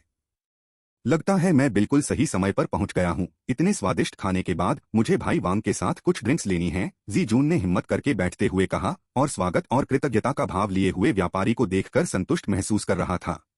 ऐसे हर पल ने उसे सिर से पैर तक अच्छा महसूस कराया। वांग यान के घर की मेज आयताकार थी, ज्यादा बड़ी नहीं। उस पर लंबी तरफ 4 और छोटी तरफ 2, यानी कुल 6 लोग बैठ सकते थे। शीलान, जो वांग शेंग के बगल में बैठी थी, को अपनी बेटी के बगल वाली छोटी वाली मेज पर बैठना पड़ा और जी जून को उसकी जगह लेनी पड़ी। जी वेंडोंग वांग यान के बगल में बैठना चाहता था, लेकिन शीलान को सीट पर बैठा देखकर वह अनिच्छा से तांग किंग के बगल में बैठ गया। तांग किंग के आभामंडल के बारे में सोचकर ही वह असहज हो गया। उसी समय जी वेंडोंग को भी शक हुआ। तांग किंग यहाँ क्यों आया था? और इतने खास पारिवारिक डिनर में उसका उनसे क्या रिश्ता था? वह कारण जानने के लिए उत्सुक था, यह जानने के लिए कि क्या वांग यान और तांग किंग। जी वेंडोंग इस पर यकीन नहीं करना चाहता था, लेकिन क्या हो रहा था? क्या तांग किंग धोखा दे रहा था? जितना ज्यादा वह सोचता, यह बात उतनी ही ज्यादा सच लगती। उसे सच्चाई का पता लगाना ही था। अपने पिता के साथ जी वेंडोंग को अधिक आत्मविश्वास महसूस हुआ और उसने पूछा, तांग क्विंग, तुम आज यहाँ कैसे हो? मैं यहाँ क्यों हूँ, इससे तुम्हारा कोई लेना देना नहीं है, तांग किंग ने चिढ़कर जवाब दिया। जी वेंडोंग को देखकर उसे हर बार असहज महसूस होता था। जी वेंडोंग के अचानक आने से एक खुशहाल डिनर का मजा किरकिरा हो गया। तांग क्विंग उसके साथ अच्छा व्यवहार कैसे कर सकता था? जी जून के उसके बगल में बैठने की तो उसने जरा भी परवाह नहीं की। उन्होंने बिना फोन किए ही साफ तौर पर खुद को घर बुला लिया था, और जब वांग के पिता ने अपनी नाराजगी जाहिर की तो उन्होंने नासमझी का नाटक किया और वहां से नहीं गए। वे अच्छे लोग नहीं हो सकते थे। जी वेंडोंग और उसके पिता उन चारों को नाराज करने में कामयाब हो गए थे। उसे उन्हें खुश करने का कोई कारण नजर नहीं आया। चाहे कुछ भी हो जाए, वह एक ऐसे डिप्टी डायरेक्टर से नहीं डरेगा जिससे उसका कोई रिश्ता नहीं था। यदि यह उपनिदेशक वांग शेंग के लिए मुश्किलें खड़ी करने या उनसे उलझने की हिम्मत करता, तो वह केवल किसी को जी जून से निपटने के लिए कह सकता था। पहले के विपरीत अब उसके पास बहुत सारे रास्ते थे। ऐसा लगता है कि छात्र तांग क्विंग और वेंडोंग के बीच थोड़ी गलतफहमी है। जी जून हंसा जब उसने तांग क्विंग के स्वर में अंतर सुना। एक छोटी सी गलतफहमी हुई थी, लेकिन अब खत्म हो गई है। मैं इसे नहीं रखती, बस उम्मीद करती हूँ कि यह दोबारा न हो, तांग क्विंग ने ठंडी हंसी के साथ जवाब दिया। अब फ्यूचर द्वारा विज्ञापन। वेंडोंग, क्या तुम तांग किंग का शुक्रिया अदा नहीं करोगे? जी जून तुरंत जी वेंडोंग की ओर मुड़ा और उसे उपदेश देने लगा। सालों तक अधिकारी रहने के कारण उसे नहीं लगा कि माफी मांगना इज्जत गंवाना है, इसमें खोने को क्या था। धन्यवाद, जी वेंडोंग ने अनिच्छा से कहा, जैसे उसके पिता ने कहा था। आपका स्वागत है, बस आगे से ध्यान रखना, पहली और दूसरी बार के बाद तीसरी बार नहीं। तांग किंग ने इशारा किया। पहली बार सीट बदलने के लिए, दूसरी बार गुंडों से निपटने के लिए, उससे पहले नए साल के दिन के प्रदर्शन के लिए उसे परवाह नहीं थी। लगता है जी वेंडोंग को लिटिल टाइम से कोई बड़ी गलतफहमी हो गई है। वेंडोंग, तुम्हें सच्चे दिल से माफी मांगनी चाहिए, जी जुन ने फिर कहा। ओह, जी वेंडोंग को इस समय वास्तव में शर्मिंदगी महसूस हुई। वांग यान के सामने माफी मांगना ही काफी शर्मनाक था। टोस्ट के साथ तांग किंग का सम्मान करना तो दूर की बात है, लेकिन उसके पास कोई विकल्प नहीं था। वयस्क सभी देख रहे थे। जी वेंडोंग का रवैया देखकर तांग किंग समझ गया कि यह आदमी असल में एक अनुभवहीन, हालांकि थोड़ा ज्यादा समझदार, उच्चवर्गीय दूसरी पीढ़ी का है। उसे अब संयमित होना चाहिए, ईमानदारी से बात करनी चाहिए और जरूरत पड़ने पर सज्जन होने का दिखावा करना चाहिए। जी वेंडोंग साफ तौर पर इस किस्म का नहीं था, इसलिए तांग किंग ने उसे मानसिक रूप से विक्षिप्त श्रेणी में डाल दिया। ऐसे लोगों को पीटना सचमुच अपमानजनक है। जी वेंडोंग स्पष्ट रूप से शराब नहीं पीता था, हालांकि वह पी सकता था, लेकिन वह तांग किंग के लिए ऐसा नहीं करना चाहता था, इसलिए उसने बियर का एक गिलास डाला, बैठा रहा, अनिच्छा दिखाते हुए उसे एक हाथ से आगे बढ़ा दिया। मुझे माफ करना, मुझे उम्मीद है कि आप इस छोटी सी बात पर नाराजगी नहीं रखेंगे। जी वेंडोंग ने शायद पहले ऐसा नहीं कहा था, इसलिए पूरा वाक्य हकलाकर बोला। तांग क्विंग बस मुस्कुराया, कुछ नहीं बोला और अपना गिलास भी उठा लिया।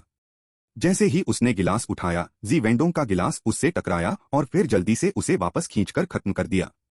तांग किंग सचमुच अवाक रह गया, सोच रहा था कि क्या उसकी मौजूदगी ने प्रतिपक्षी की बुद्धि को कम कर दिया है।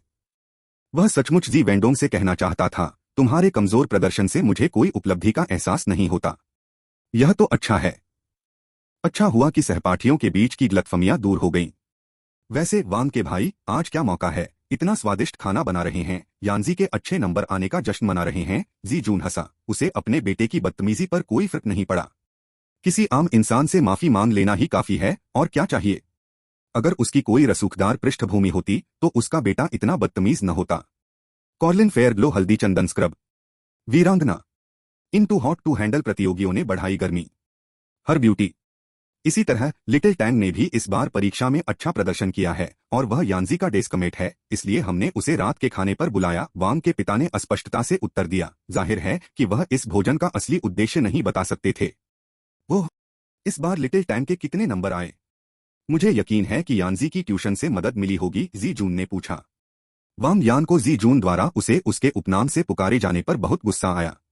वह चावल खाती रही, इस परिवार से पूरी तरह घृणा करती रही। टांग किंग को पहली बार अपने घर बुलाने पर ऐसी घटना घटी। उसे बेहद शर्मिंदगी महसूस हुई, यहां तक कि वह जानलेवा भी हो गई। टांग किंग ने शांति से कहा, 733। क्या? जी जून ने पूछा। जाहिर है उसने इस संख्या को परीक्षा के अंकों से नहीं जोड़ा था, या वह जोड़ना नहीं चाहता था। 733, क्या यह वह अंक है जो कोई इंसान हासिल कर सकता है? टांग किंग ने भौहें चढ़ाई और फिर कहा, 733 अंक? आपने 733 अंक प्राप्त किए? जी जुन ने आश्चर्य से कहा। हाँ। टांग किंग वास्तव में कहना चाहता था, क्या आप चीनी भाषा नहीं समझते?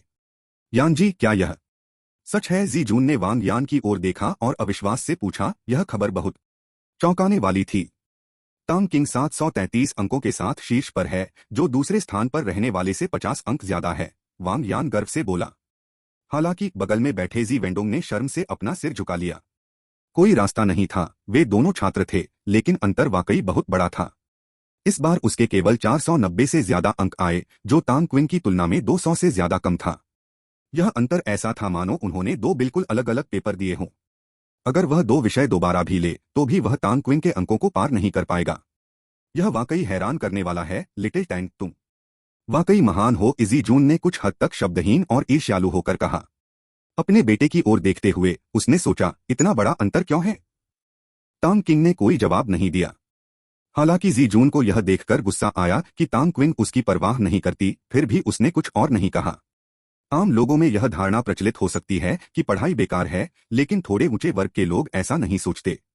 जब सीखने की क्षमता ही बेकार समझी जाए तो और क्या उपयोगी होगा? वह इस प्रचलित सामाजिक दृष्टिकोण से खुश भी था। समाज में इस तरह के गलत और भ्रामक विचार जितने ज्यादा फैलेंगे, उसके या उसके बच्चे के लिए उतने ही ज्यादा संभावित लाभ होंगे। कम मजबूत प्रतिस्पर्धी, इसमें कोई बुराई नहीं है। वह दूसरों की गलतियां क्यों सुधारे और अपनी प्रतिस्पर्धा क्यों बढ़ाए? हालांकि उसका बेटा वास्तव में नाकाबिल है, जिससे उसे गुस्सा आता है। जी जुन टांग किंग को नाराज नहीं करना चाहता था, इसलिए उसने वांग शेंग की ओर मुड़कर अपने आने का उद्देश्य बताया। भाई वांग, मेरे बेटे वेंडोंग का शैक्षणिक प्रदर्शन हमेशा औसत दर्जे का रहा है। वेंडोंग को छोटे वांग के बगल में बैठाकर उसकी पढ़ाई पर नजर रखने के लिए क्या कहा जाए? मुझे समझ नहीं आ रहा कि आप इस बारे में कैसा महसूस करते हैं। वेंडोंग, आपको भविष्य में यानजी से ट्यूशन लेने के लिए अक्सर अंकल वांग के घर जाना चाहिए। अध्याय 128 अध्याय 116 क्षमा करें, शिष्टाचार क्या है? एक। यह सुनकर जी वेंडोंग को लगा कि उसका दिमाग खाली हो गया है। हालात उसके अनुमान से बिल्कुल उलट थे। उसने अपने परिवार को यह बताने की हिम्मत नहीं की कि उसका तबादला दूसरी कक्षा में कर दिया गया है। वरना अगर उन्हें पता चलता कि उसने स्कूल में छात्रों, शिक्षकों और यहां तक कि प्रिंसिपल तक को नाराज कर दिया है, तो उसकी प्रतिष्ठा पूरी तरह से धूमिल हो जाती और उसके पिता इसे बिल्कुल भी बर्दाश्त नहीं करते। हालांकि उसके पिता उससे बहुत प्यार करते थे, लेकिन उन्हें नाराज करने के कुछ नतीजे हो सकते थे, जिनमें से एक था बांस के अंकुरों के साथ स्टर फ्राइड पोर्क। एक दिन पहले ही वह परीक्षा के पेपर घर ले गया था और उसके पिता जी जून ने ज्यादा कुछ नहीं कहा था। आखिरकार उसके ग्रेड तो हमेशा ही बदलते रहते थे। उसके पिता ने सिर्फ वांग यान के अंकों के बारे में पूछा था और उसकी तारीफ करने के अलावा और कुछ नहीं कहा था। इससे उसे बहुत राहत मिली थी और उसे लगा कि उसने एक बाधा पार कर ली है। आज अचानक उसके पिता उसे वांग यान के घर घसीट लाए थे। उसने शुरू में सोचा था कि यह कोई साधारण मुलाकात है और वह टांग किंग और वांग यान को अपने तबादले की बात न बताने के लिए शुरू से ही अच्छा लड़का बनने का नाटक कर रहा था। उसे अपने पिता की योजना के बारे में पहले से बिल्कुल भी जानकारी नहीं थी। साफ है, जी जून का लाक्षणिक प्रहार वांग शेंग पर वैसा नहीं लगा जैसा सोचा गया था, बल्कि उसके अपने बेटे पर लगा था, जिससे उसे अपना राज उजागर करने पर मजबूर होना पड़ा। अगर यह सीट बदलने से पहले हुआ होता तो शायद वह खुश होता, लेकिन अब वह बस डरा हुआ था। एक पल के लिए जी वेंडोंग पूरी तरह से असमंजस में पड़ गया। वह चिंतित और बेचैन महसूस करने लगा और उसके हाथ भी थोड़ा कांपने लगे। टांग क्विन और बाकियों के लिए भी हालात कुछ बेहतर नहीं थे। उनके दिल गुस्से से भरे हुए थे। वे न सिर्फ बैठने की व्यवस्था बदलना चाहते थे, बल्कि जी जून भी अपने बेटे को घर पर ही ट्यूशन पढ़ाना चाहते थे। ट्यूशन? मानो? इस बात पर वे सचमुच गुस्से में थे। इस बिंदु पर घर के मुखिया वांग शेंग ने कहा, सीटों को बदलना कक्षा शिक्षक की व्यवस्था पर निर्भर होना चाहिए, ताकि इससे बच्चों की पढ़ाई में बाधा न आए। वांग शेंग को शिक्षक के हस्तक्षेप की उम्मीद नहीं थी, वह बस खाने की मेज पर कोई अजीब टकराव नहीं चाहता था। इसलिए उसने ध्यान भटकाने के लिए इस मुद्दे को उठाया। हालांकि वांग शेंग का स्वर बहुत शांत था, लेकिन जो लोग उसे अच्छी तरह जानते थे, वे समझ गए कि वह सचमुच गुस्से में था। जी जून का बेटा, जो पढ़ाई में कमजोर था, उसकी बेटी के बगल में बैठना चाहता था, जिससे उसके नंबर कम आ सकते थे। और उसने तो यहाँ तक की हिम्मत की कि उनके घर पर ही एक्स्ट्रा कोचिंग लेने की सोची। वह असल में उसे दफा हो जाने के लिए कह रहा था। ठीक है, मैं कल टीचर से कहूंगा कि वे अपनी सीट बदल लें, जी जून ने दबंगई से फैसला किया। जब वह पहली बार शहर आया था तो उसके ज्यादा संपर्क नहीं थे, लेकिन अब उसने कुछ जान पहचान बना ली थी और कुछ डिनर में भी शामिल हुआ था। इसके अलावा अपनी हैसियत की वजह से उसे यकीन था कि टीचर सीट बदलने जैसी छोटी मोटी बात भी नहीं मानेंगे। आखिर उस सीट पर सबसे ऊपर वाले को बिठाना बेकार होगा। बेहतर होगा कि वह सीट उसके बेटे को दे दी जाए और बदले में उसके नंबर भी सुधर जाएं। जहां तक तांग क्विंग द्वारा ट्यूशन पढ़ाने की बात है तो वे एक दूसरे से परिचित नहीं थे। वांग शेंग एक व्यापारी जिसे वह नियंत्रित कर सकता था, इस कार्य के लिए बेहतर विकल्प था। पापा, मुझे लगता है कि चलो इसे भूल जाते हैं। मैं आगे चलकर खूब मन लगाकर पढ़ाई करूंगा, इसलिए सीट बदलने की कोई जरूरत नहीं है, जी वेंडोंग ने जल्दी से विनती की। उसने बाद में स्कूल बदलने का बहाना ढूंढने की भी योजना बनाई थी, लेकिन उसे उम्मीद नहीं थी कि सच्चाई इतनी जल्दी सामने आ जाएगी। वह सचमुच नहीं चाहता था कि उसके पिता उस पर इस तरह दबाव डालते रहें। वांग यान की गुस्से से भरी आंखों को देखकर उसे पता था कि उसे बोलना ही होगा, वरना वह जरूर उसकी पोल खोल देगी। चाहे कुछ भी हो जाए, वह अपनी पोल नहीं खोलना चाहता था, खासकर सबके सामने तो बिल्कुल नहीं। माहौल इससे ज्यादा अजीब नहीं हो सकता था। जी जून अपने बेटे का असामान्य व्यवहार देखकर हैरान रह गया और उसे लगा जैसे वह अपने ही बेटे को पहचान ही नहीं पाया। उसका बेटा कब से ऐसी बातें करने लगा? यह उसके स्वभाव के बिल्कुल विपरीत था। वह जानता था कि उसके बेटे ने वांग यान में बहुत रुचि दिखाई है, इसलिए उसे इस पर खुश होना चाहिए, न कि उसे अस्वीकार करना चाहिए। उसने यह भी सोचा था कि अगर उसका बेटा वांग यान के साथ हो गया तो कोई बुरा नतीजा नहीं निकलेगा। उसे फिर कभी रिश्वतखोरी या भ्रष्टाचार का सहारा नहीं लेना पड़ेगा। इसके अलावा वांग यान इकलौता बच्चा था, इसलिए यह एक तीर से दो निशाने मारने जैसा होगा। हालांकि आज उसके बेटे का व्यवहार वाकई अजीब था, फिर भी वह अपने फैसले पर अड़ा रहा। उसने अपने बेटे के वादे अनगिनत बार सुने थे, लेकिन उसे जरा भी यकीन नहीं हुआ। राष्ट्रीय कॉलेज प्रवेश परीक्षा नजदीक आ रही थी और उसके बेटे के नंबर किसी भी कीमत पर बेहतर करने थे। उस सोचने की क्या बात है? क्या मुझे तुम्हारे ग्रेड ठीक से पता नहीं है? तुम हमेशा यही कहते हो, अब बस मेरी बात सुनो। जी जून ने रूढ़िवादी अधिकारपूर्ण अभिभावक वाला कार्ड खेलना शुरू कर दिया। उसकी बातों से जी वेंडोंग की हालत और भी खराब हो गई, जिससे उसे एहसास हुआ कि अब कोई भी उसके मन लगाकर पढ़ाई करने के वादे पर यकीन नहीं करता। उसका रोना तो आया, लेकिन रो नहीं सका, और जैसे ही वह कुछ और कहने वाला था, वांग यान खुद को और रोक नहीं सका। उसकी आमतौर पर मधुर आवाज अब बुरी खबर के अग्रदूत जैसी लग रही थी। अच्छा जी वेंडोंग, अब तुम हमारी कक्षा में नहीं हो तो तुम अपनी सीट कैसे बदल सकती हो? वांग यान ने उपहास किया। वह इस समय गुस्से से जल रही थी। जी जून फिर से सीट बदलने की बात कर रहा था और यहाँ तक कि चाहता था कि वह उसके घर पर उसके बेटे को ट्यूशन पढ़ाए। वह जरूर सपना देख रहा होगा। जी वेंडोंग को गले में एक गांठ महसूस हुई और उसका चेहरा मौत की तरह पीला पड़ गया। क्या? हाँ? जी जुन और वांग शेंग ने आश्चर्य से जी वेंडोंग को देखा, पुष्टि की प्रतीक्षा में। अब फ्यूचर द्वारा विज्ञापन। कक्षा बदल दी। जी वेंडोंग ने अपने पिता को इस बारे में कुछ नहीं बताया था। जी जून का चेहरा अपने बेटे की तरफ देखते ही काला पड़ गया। यह एक गंभीर मामला था, फिर भी उनके बेटे ने इस बारे में कुछ नहीं कहा। जरूर इसमें कुछ और भी था, और यह बिल्कुल भी अच्छी खबर नहीं थी।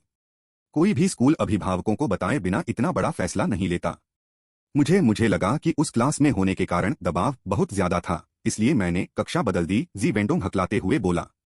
उसे पता था कि यह एक बहुत बुरा बहाना था, लेकिन उसके पास कोई चारा नहीं था। अचानक आई इस स्थिति को देखते हुए, उसकी गरिमा और गरिमा दोनों को देखते हुए वह पूरी तरह से असमंजस में था। उसके पास इससे बेहतर कोई स्पष्टीकरण नहीं था, खासकर ऐसा स्पष्टीकरण जिससे पता चले कि उसे अपनी ही वजह से अपमानित होना पड़ा था। जी वेंडोंग की इच्छा थी कि वह किसी गड्ढे में रेंग कर जा सके। दुनिया बहुत खतरनाक है और बड़े शहर में पानी बहुत गहरा है। उसने कभी नहीं सोचा था कि पहुंचते ही वह इतनी लापरवाही से गिर जाएगा, और वह खुद को काउंटी के आरामदायक दिनों के लिए तरसता हुआ पाया। वांग यान और तांग किंग ने एक दूसरे को देखा, लेकिन उन्होंने रात के खाने के दौरान परिवार में हंगामा मचाने से बचने के लिए जी वेंडोंग के झूठ का पर्दाफाश नहीं किया। अगर हंगामा ही करना है तो घर पर करो। तुमने मुझे इसके बारे में क्यों नहीं बताया? मैं टीचर को बुलाता हूँ। जी जून इतना गुस्से में था कि उसने अपने बेटे को लगभग थप्पड़ मार ही दिया। वह जानता था कि उसके बेटे के क्लास बदलने के कथित कारण झूठे थे, लेकिन यह बात कि उसके बेटे ने यह बात उससे, अपने ही पिता से, छिपाई, उसे और भी ज्यादा गुस्सा दिला रही थी। और तो और कारण इतने दयनीय थे कि अपमानजनक लग रहे थे। जी वेंडोंग चुप रहा, नीचे देखता रहा। यह देखकर कि उसके पिता का ध्यान भटक गया है और बात खत्म हो गई है, उसने राहत की सांस ली।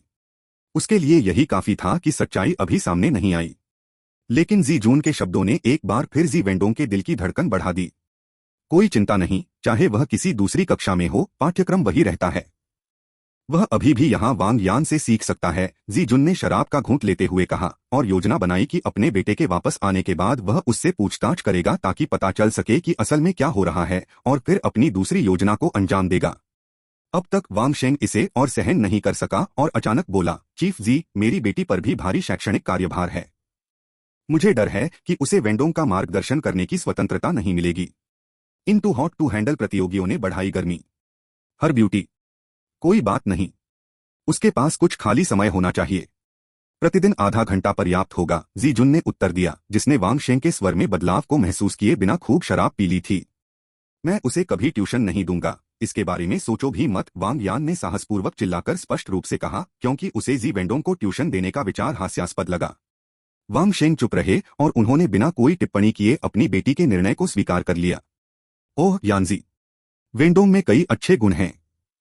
उसका पिछला माहौल नकारात्मक था। इस बार मुझे उम्मीद है कि तुम उसकी पढ़ाई के तरीकों का प्रभावी मार्गदर्शन कर सकोगी। वेंडोंग के सुधरने पर अपने चाचा को अपनी जरूरतें बताने में संकोच मत करना। तुम्हारे चाचा तुम्हारे पिता के व्यवसाय में भी बेहतर मदद कर सकते हैं, जी जून ने आत्मविश्वास से भरी जीत का भाव दिखाते हुए धीरे से कहा।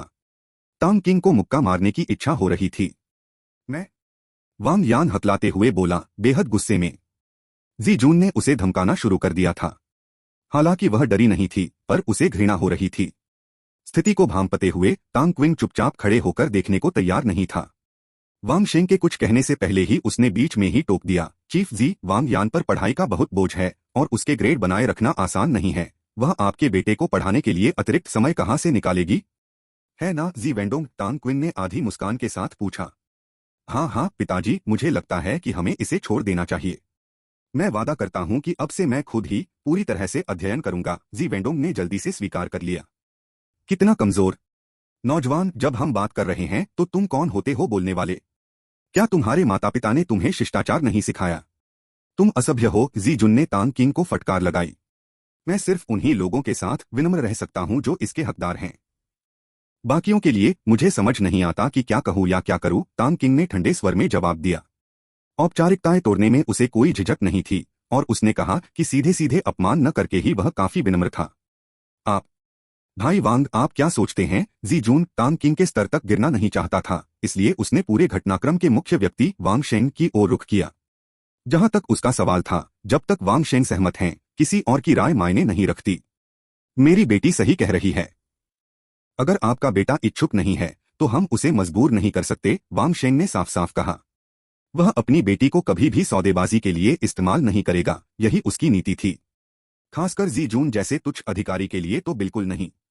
अगर दबाव डाला जाए तो वह जी जून की सरकारी टोपी उतारने को तैयार है। ठीक है बॉस वांग, अगर आपकी यही भावनाएं हैं तो मैं जिद नहीं करूंगा। आपके व्यवसाय की सफलता के लिए शुभकामनाएं। वेंडोंग, चलो चलते हैं, जी जून ने व्यंग्यात्मक लहजे में कहा। वह जाने के लिए तैयार खड़ा था, हालांकि धीरे धीरे। उसने सोचा कि शायद वांग शेंग माफी मांगकर उसे रुकने के लिए मना लेगा। जाहिर है किसी को परवाह नहीं थी। सब उसे दया भरी नजरों से देख रहे थे, मानो किसी बेवकूफ को देख रहे हों। अपमान से क्षुब्ध जी जून ने वांग शेंग से बदला लेने की कसम खा ली। अगर वांग शेंग को लगता था कि जी जून की मदद के बिना उसका कारोबार चल जाएगा तो जी जून उसे मुसीबत में फंसने का मतलब समझा देगी। समय ही बताएगा। मैं देखता हूं तुम कैसे मेरी मदद की भीख मांगने आते हो। जी जून तो यहां तक कल्पना करने लगा कि वांग शेंग गिड़गिड़ा रहा है और उससे दया की भीख मांग रहा है। अपने पिता को जाते देख जी वेंडोंग बिना किसी को अलविदा कहे जल्दी से उनके पीछे चला गया। उस समय तक उसे पता चल गया था कि बिना सजा के उसकी रात खत्म नहीं होगी, लेकिन वह खुद को खुशकिस्मत समझ रहा था कि कम से कम उसका राज तो नहीं खुला और उसकी जान बच गई। सजा मिलना उसके आगे कोई मायने नहीं रखता था। अध्याय 129 अध्याय 117 में इस मामले को संभाल लूंगा। एक अंकल वांग, ऐसा लगता है कि यह आदमी आपको परेशान करना चाहता है। अगर आपको किसी भी तरह की मदद की जरूरत हो तो बेझिझक मुझे बताइए, जी जून के जाने के बाद तांग किंग ने कहा। हालांकि तांग किंग को वांग शेंग की पृष्ठभूमि के बारे में पता नहीं था, लेकिन वह समझता था कि इतने बड़े पैमाने पर पोस्टमार्टम का व्यवसाय स्थापित करने के लिए वांग के कुछ संबंध जरूर होंगे। फिर भी उसे यह कहना पड़ा। वह सिर्फ समाधान की गारंटी देकर परिवार के मुखिया वांग शेंग को शर्मिंदा करने का जोखिम नहीं उठा सकता था। कोई बात नहीं, मैं इस छोटी सी बात को संभाल सकता हूँ, वांग शेंग खिलखिलाकर हंसा। वह जानता था कि तांग क्विंग उपनिदेशक के साथ समस्या सुलझा सकता है, लेकिन वह किसी जूनियर को अपनी गरिमा से समझौता करने की इजाजत कैसे दे सकता था। यह अच्छी बात है, लेकिन अगर जरूरत पड़े तो कृपया संकोच न करें, तांग किंग ने दोहराया। ठीक है। वैसे जी वेंडोंग के साथ क्या हो रहा है? उसकी कक्षा क्यों बदली गई? वांग शेंग ने उत्सुकता से पूछा। किसी छात्र का दोबारा नियुक्त होना कोई छोटी बात नहीं थी। जी जून को पता ही नहीं चला। यह बात बहुत दिलचस्प थी। वांग शेंग की रुचि जागृत हुई। तांग किंग ने फिर सावधानी से स्थिति स्पष्ट की, सिर्फ उपप्रधानाचार्य की हरकतों का जिक्र किया। उसने स्कूल के गुंडों का जिक्र नहीं किया। इन बातों को अनकहा ही रहने देना बेहतर था, ताकि सवालों के ढेर से बचा जा सके जो मामले को अनसुलझा छोड़ देते। हम्मा कितना नीच आदमी है, शी लान ने न्याय की भावना के साथ सबसे पहले टिप्पणी की। वांग शेंग ने कुछ नहीं कहा। शुरू में तो उसने सोचा था कि अगर जी वेंडोंग को पढ़ाई में थोड़ी मदद चाहिए तो उसे बचाया जा सकता है, लेकिन अब लग रहा था कि बाप बेटे एक ही किस्म के हैं, ऊपर से नीचे तक कुटिल। इसके अलावा उनकी बेटी के साथ भी कुछ ऐसा ही था जो बिल्कुल बर्दाश्त नहीं किया जा सकता था। उसने मन बना लिया था, अगर उन्होंने हिम्मत की तो उनके हाथ कटने के लिए तैयार रहना होगा। थोड़ी बहुत गड़बड़ी के बावजूद खाना काफी मजेदार रहा। कुछ पेय पदार्थों के बाद वांग शेंग ने बिना किसी रोक टोक के तांग किंग को खुलकर व्यावसायिक ज्ञान दिया। तांग किंग ने भी उनकी बातों में साथ दिया और उनकी शिक्षाओं से और सीखने की इच्छा जताई, जिससे वांग शेंग बेहद खुश हुआ। हर किसी में दूसरों को सिखाने और सलाह देने की स्वाभाविक इच्छा होती है। यह मानव स्वभाव का एक हिस्सा है। पहले वांग शेंग को अपने पारिवारिक राज साझा करने का कभी मौका नहीं मिला था, लेकिन अब तांग किंग के उत्सुक श्रोता होने के कारण उसे अपनी बात कहने से खुद को रोकना मुश्किल हो रहा था। पब फ्यूचर विज्ञापन। इस सौहार्दपूर्ण माहौल में तांग किंग ने वांग यान के घर पर अपना पहला पारिवारिक रात्रिभोज संपन्न किया। तांग किंग के जाने के बाद वांग यान और उसकी मां रसोई में बर्तन धोने लगीं और अनौपचारिक बातचीत करने लगीं। मेरी प्यारी, तांग किंग के साथ तुम्हारा रिश्ता असल में क्या है? शी लान खुद को रोक नहीं पाई और पूछ बैठी। यह सवाल पूछने से पहले वह तांग किंग से व्यक्तिगत रूप से मिलना चाहती थी। शी लान रात के खाने के दौरान अपनी बेटी की प्रतिक्रियाओं पर गौर कर रही थी। हालांकि वांग यान ने खुद को अच्छी तरह से छुपाया था, तांग किंग को ज्यादा परोसने या चापलूसी भरी बातें करने का लालच नहीं दिया, लेकिन वह अपनी मां के अंतर्ज्ञान से अपनी भावनाओं को छिपा नहीं पाई। जाहिर है कुछ तो चल रहा था। सिर्फ सहपाठी और डेस्कमेट मम्मी। और क्या हो सकता है? वांग यान ने जवाब देने से पहले अपनी घबराहट को शांत किया। हे, तुम तो मेरे ही शरीर का टुकड़ा हो। क्या तुम्हें लगता है कि तुम अपनी मां को बेवकूफ बना सकते हो? यह लड़का भले ही बहुत अच्छा हो, लेकिन हमें अभी भी इस पर नजर रखनी होगी। शी लान हंस पड़ी। उसे मानना ही पड़ा कि वह तांग क्विन को दामाद के रूप में पाना चाहेगी, और यह बात उसी समय पुख्ता हो गई थी जब तांग क्विन उसकी बेटी के पक्ष में खड़ा हुआ था। अगर तांग क्विन उस समय चुप रहती तो वह उसे कभी मंजूर नहीं करती। तुम क्या कह रही हो? उसकी एक मंगेतर है। हम यह नामुमकिन है। वांग यान ने दिल में कड़वाहट महसूस करते हुए सच उगल दिया। तांग किंग, जो लगातार और भी ज्यादा आकर्षक होती जा रही थी, एक नशे की तरह थी जिसकी उसे लत लग गई थी, लेकिन वह उसे छोड़ नहीं पा रही थी। वह उलझन में थी। ओह, ये तो शर्म की बात है। मुझे वो नौजवान बहुत पसंद है और वो एक बेहतरीन दामाद बनता। उसकी मंगेतर बहुत खुशकिस्मत है, शी लान ने थोड़ी निराशा के साथ कहा। इतना अच्छा भावी दामाद यूं ही उड़ गया और ऐसा लग रहा था कि उसकी बेटी उस पर बहुत मोहित हो गई है। शी लान को कड़वाहट का एहसास हुआ, एक और जटिल एहसास। मां, मैं आपके साथ नहीं रह सकता। वांग यान ने अपने होंठ फुलाए। हे, अब इस बारे में और बात नहीं करते। चीनी नववर्ष के बारे में। उसने बात बदलने के लिए अपनी बात जोर से दबाई। वह समझती थी कि उसकी बेटी उस उम्र में है जहां वह प्यार के बारे में कल्पनाओं से भरी रहती है। अगर वह ज्यादा बोलती तो शायद इसका उल्टा असर हो सकता था। अपनी बेटी के स्वतंत्र व्यक्तित्व को देखते हुए वह बस यही उम्मीद करती थी कि उसकी बेटी जल्द ही परिपक्व हो जाए और इस असंभव प्यार का अंत कर दे। उसने अपनी बेटी को तांग क्विन को वापस छीनने की सलाह देने के बारे में कभी नहीं सोचा था। उसे पूरी कहानी समझ नहीं आई, लेकिन इतने सारे लोगों के समर्थन के साथ तांग क्विन का भविष्य सामान्य नहीं होने वाला था और उसकी पारिवारिक स्थिति निश्चित रूप से जटिल थी। किसी भी तरफ एक छोटा सा इशारा भी मुसीबत ला सकता था। वे बस इसे भाग्य पर छोड़ सकते थे। वांग शेंग लिविंग रूम में बैठे दिन भर की घटनाओं पर विचार कर रहे थे। जाहिर है जी जून उसे जरूर परेशान करने वाला था और यह परेशानी काफी बड़ी भी हो सकती थी। शहर में उसका इतना प्रभाव नहीं था कि उसे उसके आधिकारिक कर्तव्यों से वंचित कर सके, लेकिन वह तांग किंग से मदद भी नहीं लेना चाहता था, इसलिए उसके पास एक ही विकल्प बचा था। वांग शेंग ने अपना मोबाइल फोन उठाया, घर से बाहर निकले और एक ऐसा नंबर डायल किया जिस पर वो शायद ही कभी बात करते थे। नंबर का मालिक कोई और नहीं बल्कि प्रांतीय पार्टी कमेटी के सदस्य, सैन्य जिले के कमांडर और उनके बहनोई जू झेनी थे। हालांकि इस रिश्ते से उसे कोई आर्थिक लाभ नहीं मिल सकता था, लेकिन उसका साला चुपचाप उसे तंग होते नहीं देख सकता था। खासकर अब जब न सिर्फ उसे निशाना बनाया जा रहा था बल्कि वांग यान भी इसमें शामिल था। चाहे जो भी हो, वे वांग यान को कभी नजरअंदाज नहीं करेंगे। विचारमग्न होकर वांग शेंग ने कॉल बटन दबाया। इसमें कोई मदद नहीं की जा सकती थी, उनके दर्जे में अंतर ने उसे अनिवार्य रूप से सतर्क कर दिया। शुरू में वह अपनी बहन को सीधे फोन करना चाहता था, लेकिन अंत में वह नहीं चाहता था कि उसकी बहन को इसकी भनक लगे। कहीं ऐसा न हो कि वह क्रोधित हो जाए और अपने पति से भिड़ जाए, जिससे यह गलतफहमी पैदा हो जाए कि वह अपनी बहन का इस्तेमाल उसके पति को धोखा देने के लिए कर रहा है। इस गलतफहमी से बचना ही बेहतर था। छोटे भाई, क्या हुआ? फोन पर एक मोटी आवाज आई। यह आवाज सुनकर वांग शेंग का शरीर अनायास ही तनावग्रस्त हो गया। वह खुद को रोक नहीं सका, वह घबरा गया। भाई, मैं आपसे कुछ बात करना चाहता हूं, यह प्रोजेक्ट के बारे में नहीं है, यह इस तरह है। वांग शेंग ने बात को घुमा फिराकर कहने की हिम्मत नहीं की। वह जानता था कि उसका साला अक्सर व्यस्त रहता है, इसलिए उसने संक्षेप में बताया कि क्या हुआ था और इस बात पर जोर दिया कि जी वेंडोंग वांग यान की पढ़ाई पर कैसा असर डालेगा। जैसी कि उम्मीद थी, जू झेनी ने यह सुनकर बहुत गुस्सा किया।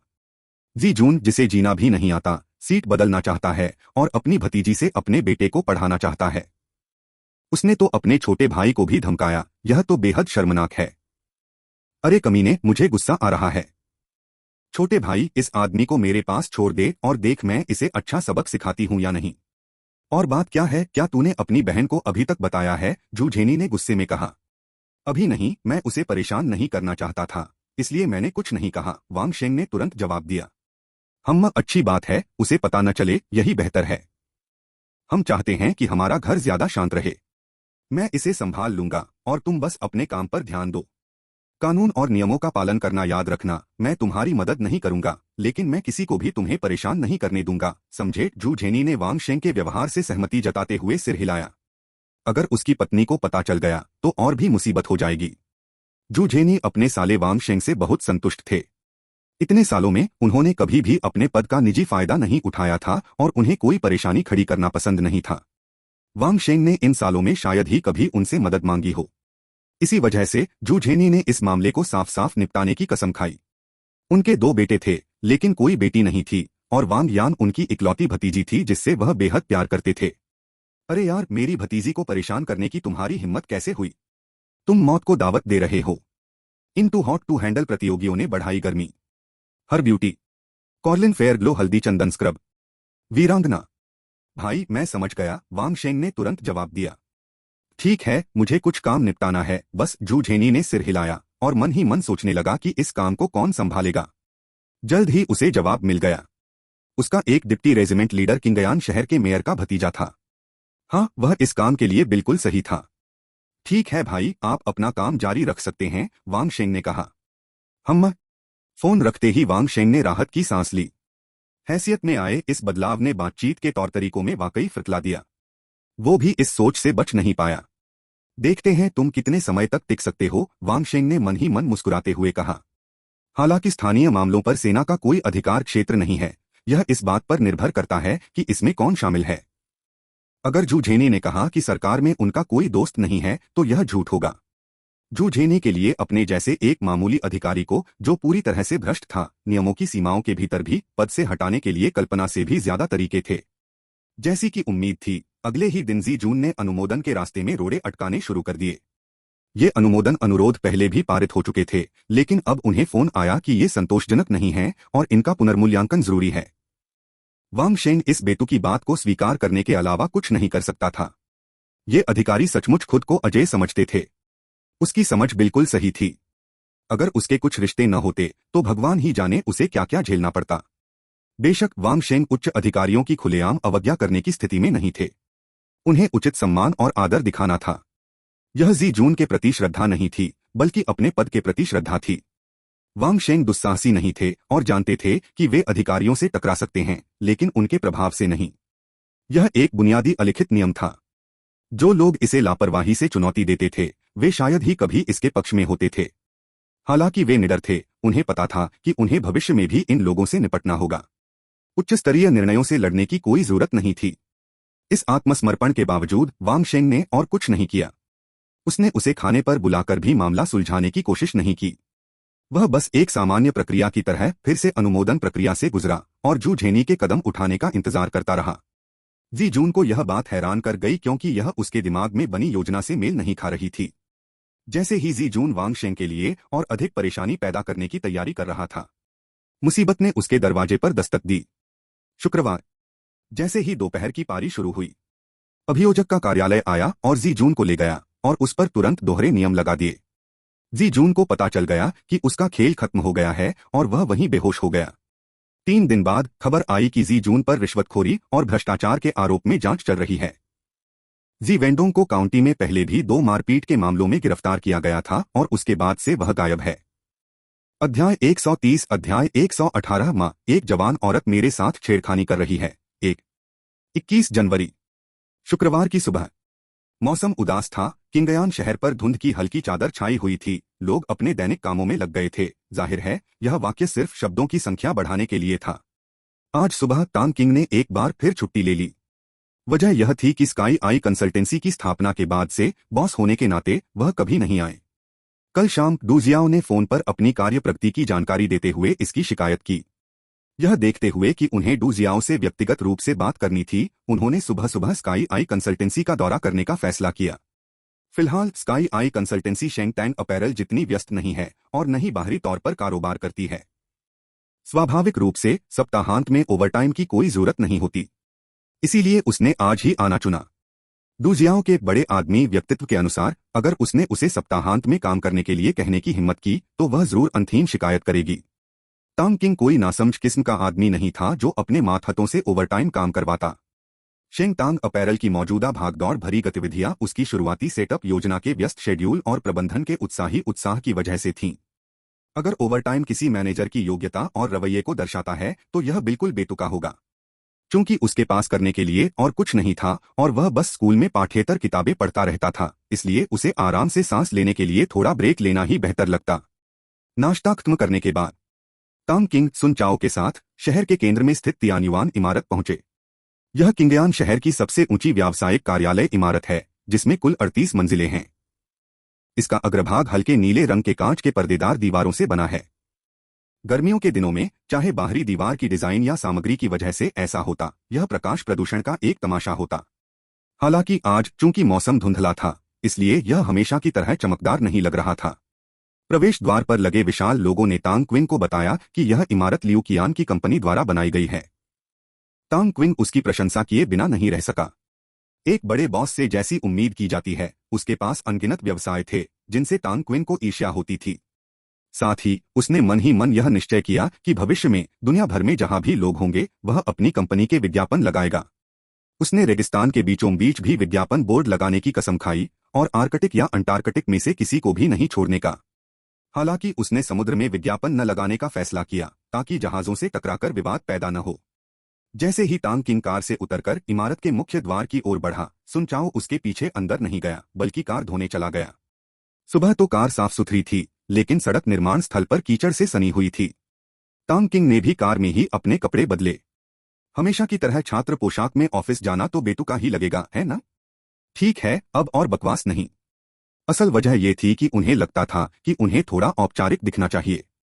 आखिरकार बॉस होने के नाते उन्हें कुछ गरिमा तो रखनी ही थी, है ना? इमारत में दाखिल होते ही उसे एक चहल पहल भरी लॉबी दिखाई दी। हर कोई भागदौड़ कर रहा था और कुछ लोग तो दौड़ भी रहे थे। ऑफिस के कर्मचारियों को सभी औपचारिक बिजनेस सूट पहने लिफ्ट में ठूस ठूस कर चढ़ते देख तांग क्विंग के मन में मिश्रित भावनाओं का तूफान उमड़ पड़ा। उसे याद आया कि कैसे अपने पिछले जीवन में वह 9 से 5 बजे तक काम करता था और अक्सर ओवरटाइम भी करता था। अब खुद एक बॉस, धनी, शक्तिशाली और अपने अधीन कई लोगों के साथ वह जीवन में एक विजेता था। अपने सामने भीड़भाड़ वाली लिफ्ट को देखकर तांग क्विंग अपनी सोच पूरी करने से पहले ही भीड़ में खो गया। क्या आपने सोचा था कि बॉस होने का मतलब यह है कि आपको लिफ्ट में घुसने की जरूरत नहीं होगी? टांग किंग को रोने का मन हुआ लेकिन उसके आंसू नहीं निकले। अरे वाह, उसे तो भीड़ ने ही अपनी चपेट में ले लिया। लगता है वो बहुत जल्दी आ गया। अभी काम का व्यस्त समय है तो आप लिफ्ट में भीड़ का अंदाजा लगा ही सकते हैं। लेकिन टांग किंग की शिकायत का कारण यही नहीं था। वह इतना नखरेबाज भी नहीं था कि सिर्फ लिफ्ट में घुसने के लिए हंगामा खड़ा कर दे। असल मुद्दा, सबसे गंभीर समस्या यह थी कि वह लहरों से घिरा होने के बजाय पुरुषों से घिरा हुआ था। वादा किए गए रोमांटिक मिलन और अस्पष्ट छेड़खानी का क्या हुआ? उनका नामोनिशान तक नहीं था। इसके अलावा शरीर की विभिन्न गंधों, यहां तक कि पैरों की गंध की भी मिश्रित गंध उसकी अति संवेदनशील नाक के जरिए तेजी से उसके मस्तिष्क तक पहुंच रही थी।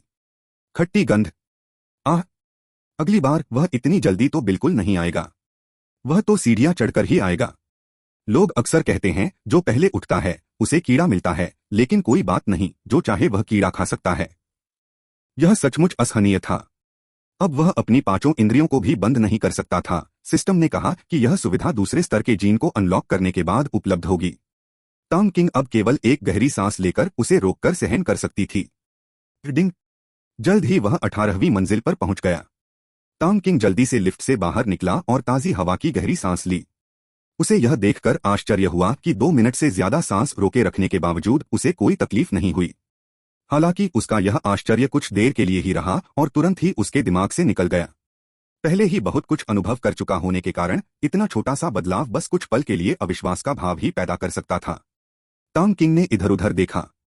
डू जियाओ के अनुसार उन्होंने इस मंजिल का 8वां हिस्सा किराए पर लिया था। शुरू में टांग किंग ने सोचा कि उसे रास्ता पूछना पड़ेगा, लेकिन फिर उसने लिफ्ट के प्रवेश द्वार पर स्काई आई कंसल्टेंसी का एक बड़ा सा बोर्ड देखा। इसके अलावा एक प्यारा सा हरा तीर भी था। अगर उसे ज्यादा जानकारी न होती तो वह सोचता कि उन्होंने पूरी मंजिल किराए पर ले ली है। पब फ्यूचर द्वारा विज्ञापन। पब फ्यूचर विज्ञापन। कितना दिखावा है, वह डू जियाओ, टांग किंग ने बड़बड़ाते हुए कहा। तीर की दिशा का अनुसरण करते हुए टांग किंग ने दाईं ओर अपनी कंपनी का अड्डा देखा, जिस पर एक और भी बड़ा साइन बोर्ड लगा था। धिक्कार है, यहां दिशासूचक तीर लगाने का क्या मतलब था? कितना बेकार। लेकिन फिर यह सोचकर कि यह जगह शायद डू जियाओ के संपर्कों से ही तय हुई होगी, उसने इसे नजरअंदाज करने का फैसला किया। आखिरकार यह तो बस थोड़े से पैसे की बात थी। जैसे ही टांग किंग कंपनी के बेस के पास पहुंचे, तेजतर्रार रिसेप्शनिस्ट ने तुरंत एक पेशेवर मुस्कान के साथ उनका अभिवादन किया, अपने हाथों को अपनी कमर पर रखा और थोड़ा आगे झुककर उनका अभिवादन किया। नमस्ते, क्या मैं पूछ सकता हूं कि आप किसे ढूंढ रहे हैं? टांग किंग अंदर ही अंदर आश्चर्यचकित हुए बिना नहीं रह सकी। रिसेप्शनिस्ट की आवाज वास्तव में सुखद, शांत और कोमल थी। रिसेप्शनिस्ट कंपनी में नई थी और किसी भी आगंतुक के साथ ढिलाई बरतने की हिम्मत नहीं जुटा पा रही थी। उसकी मुस्कान ने टांग किंग को भी पेशेवर होने का एहसास दिलाया। उसने सहमति में सिर हिलाया और मन ही मन सोचा कि डू जियाओ की पूर्णतावादिता फिर से उभर आई है। इस रिसेप्शनिस्ट ने जरूर पेशेवर प्रशिक्षण लिया होगा। कुछ ही प्रशिक्षण सत्रों से इतना अच्छा होना नामुमकिन था। हालांकि रिसेप्शनिस्ट रखने का अभी ज्यादा काम नहीं था, फिर भी उसने इज्जत बचाने में मदद की। नमस्ते मिस, मैं आपकी मिस डू से मिलने आया हूं, टांग किंग ने मुस्कुराते हुए कहा। वह खुद अभी एक छात्र था और वह महिला स्पष्ट रूप से 20 साल से ऊपर की लग रही थी, इसलिए उसे बहन कहना स्वाभाविक था। और मिस शब्द के लिए उसका इरादा प्यारा दिखने का नहीं था, यह बस यूं ही निकल गया। ठीक है, वह भविष्य से बिलिबिली पर एक वीडियो से प्रभावित था। बिलिबिली पर उसने जो पहला वीडियो देखा वह 3 जापानी लड़कियों का गोकुराकू जोड़ो था। इस वीडियो ने उसका दिमाग पूरी तरह से धो डाला था। वह उसे बार बार देखता रहा और साथ ही उसी ग्रुप का एक और दिमाग धोने वाला ओटाकू डांस तोगेन रेंका भी। इन दोनों गानों और डांस ने उसे पूरी तरह से जहर दे दिया था। जब भी वह बोर होता वह इन्हें कई बार देखता। किसी नशे की तरह वह रुक ही नहीं पा रहा था। यह एक भयानक सांस्कृतिक आक्रमण था। काश कोई और डांस होता। वीडियो में टिप्पणियों में से जो वाक्यांश उन्हें सबसे अधिक याद आया वह था, माँ, वीडियो में एक महिला मेरे साथ फ्लर्ट कर रही है। तब से मिस शब्द उनकी स्मृति में अंकित हो गया। क्या आपका कोई अपॉइंटमेंट है? रिसेप्शनिस्ट ने उत्सुकता से पूछा। जिस तरह से उसने उसे संबोधित किया वह किसी बच्चे जैसा लग रहा था, लेकिन उसने इसे ज्यादा गंभीरता से नहीं लिया और विनम्रता से पूछा, साथ ही उसकी प्रशंसा करते हुए सोचा, वह बहुत सुंदर है, बस थोड़ा छोटा है। नहीं, बस उसे बता दो कि टांग किंग यहाँ है, टांग किंग ने मुस्कुराते हुए कहा। इन टू हॉट टू हैंडल प्रतियोगियों ने बढ़ाई गर्मी। हर ब्यूटी। ठीक है, कृपया एक क्षण प्रतीक्षा करें, रिसेप्शनिस्ट ने सिर हिलाया। टांग किंग ने जवाब दिया। रिसेप्शनिस्ट ने फोन पर कुछ शब्द कहे और फिर मुस्कुराते हुए फोन रख दिया। आपको इंतजार कराने के लिए क्षमा करें, हमारी मिस डू जल्द ही यहाँ आएंगी, कृपया एक क्षण प्रतीक्षा करें। हम लेकिन यह इंतजार अप्रत्याशित रूप से छोटा था। तांग क्विन ने अभी अपनी बात पूरी ही की थी कि उसने डू जियाओ की तेज आवाज सुनी और उसके मुंह के कोने सिकुड़ गए। कंपनी वाकई बहुत छोटी थी, कुछ ही कदम की दूरी पर, और एक तो ऑफिस के उस पार था। छोटे मालिक, आपने आखिरकार अपनी उपस्थिति से हमें सम्मानित किया। डू जियाओ ने तांग किंग के कंधे पर मजाकिया तौर पर हाथ मारा और शिकायत की। क्या यह तुम ही नहीं थे जिन्होंने मुझे आने के लिए कहा था? तांग किंग ने कड़वी मुस्कान के साथ पूछा। डू जियाओ थोड़ा ज्यादा बेशर्म हो गया था, लेकिन उसे यह माहौल पसंद था। ऑफिस में हर कोई अपने काम को लेकर गंभीर था। जिंदगी को कुछ मस्ती, कुछ तीखे स्वाद, कुछ रोशनी, जिंदगी को दिलचस्प बनाने के लिए हर चीज का मिश्रण चाहिए था। तो अगर मैं तुम्हें नहीं बुलाऊंगी तो तुम नहीं आओगी, क्या यही बात है? डू जियाओ ने अपने हाथों को कमर पर रखते हुए नाराज होते हुए पूछा। नहीं नहीं नहीं, बिल्कुल नहीं, मेरी हिम्मत कैसे हुई, कृपया मुझे माफ कर दो जियाओ जियाओ। तांग किंग ने जल्दी से अपनी गलती स्वीकार कर ली। डू जियाओ ने चालाकी से मुस्कुराते हुए एक कदम आगे बढ़कर तांग किंग के गाल पर चुटकी काटते हुए कहा, अच्छा बेटा, यह जानते हुए भी कि तुम गलत थे, मुझे तुम्हारा गाल चुटकी काटने दो। तुम अपनी त्वचा की देखभाल कैसे करते हो? यह इतनी अच्छी है कि हम औरतें ईर्ष्या करती हैं। नहीं, मैं इसे और छूना चाहती हूँ। तांग किंग अवाक रह गया। आसपास लोग थे, वह अपनी इज्जत बचाना चाहता था, लेकिन उसने उसे चकमा नहीं दिया। उसने उसे खुशी खुशी छूने और चुटकी काटने दिया। उसे उसकी ईर्ष्या और लाचारी भरी नजरें देखकर अच्छा लगा। रिसेप्शनिस्ट खिलखिलाकर हंस पड़ी। अब उसे एहसास हुआ कि वह युवक उनका बॉस था। जनरल मैनेजर को उनके बॉस के साथ किस तरह खिलवाड़ करते देखकर वह खुद को यह महसूस करने से नहीं रोक पाई कि कंपनी प्यार से भरी हुई है। उसने भी तांग किंग की त्वचा की खूबसूरती पर गौर किया था और खुद भी उसे छूने का मन बनाया था, लेकिन जाहिर है वह हिम्मत नहीं कर सकती थी, कम से कम अभी तो नहीं। उसने मन ही मन कसम खाई थी कि एक बार जब वे एक दूसरे को अच्छी तरह जान लेंगे तो वह उसका चेहरा जरूर छुएगी। कुछ देर तक उसके चेहरे पर चुटकी काटने के बाद डू जियाओ ने अपना क्रूर हमला रोका और तांग क्विन को सीधे ऑफिस ले गई। रास्ते में तांग क्विन ने सभी व्यस्त कर्मचारियों को देखा। बिना परिचय के डू जियाओ तांग क्विन को सीधे अपने ऑफिस ले गई। कंपनी में उसका अपना ऑफिस भी नहीं था, जो उसकी अपनी मर्जी से था। शेंग तांग अपैरल में एक ऑफिस होना ही काफी था। वह जगह बड़ी और अच्छी थी, यहाँ ऑफिस होना बेकार होता। डू जियाओ ने तांग क्विन के लिए एक गिलास शुद्ध पानी डाला और फिर ऑफिस की कुर्सी पर बैठ गई। तांग क्विन स्वाभाविक रूप से उसके सामने वाली आगंतुक कुर्सी पर बैठ गई। तांग क्विन ने डू जियाओ के कार्यालय का चक्कर लगाया। यह लगभग 20 वर्ग मीटर का था, ज्यादा बड़ा नहीं। कार्यालय की सामग्री भी कुछ खास आकर्षक नहीं थी, जिससे पता चलता था कि डू जियाओ किफायती था। एक तरफ एक विशाल फाइल कैबिनेट थी जिसमें ढेरों फाइल बॉक्स भरे हुए थे।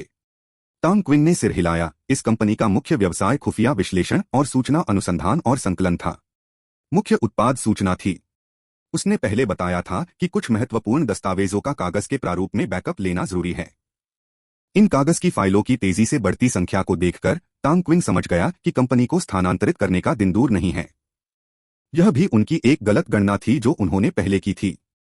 एक खुफिया एजेंसी चलाने के लिए निश्चित रूप से विभिन्न फाइलों और विश्लेषणात्मक आंकड़ों को संग्रहित करने के लिए एक बड़े स्थान की आवश्यकता होती है। सबसे महत्वपूर्ण बात निश्चित रूप से इलेक्ट्रॉनिक आंकड़ों का बैकअप लेना था।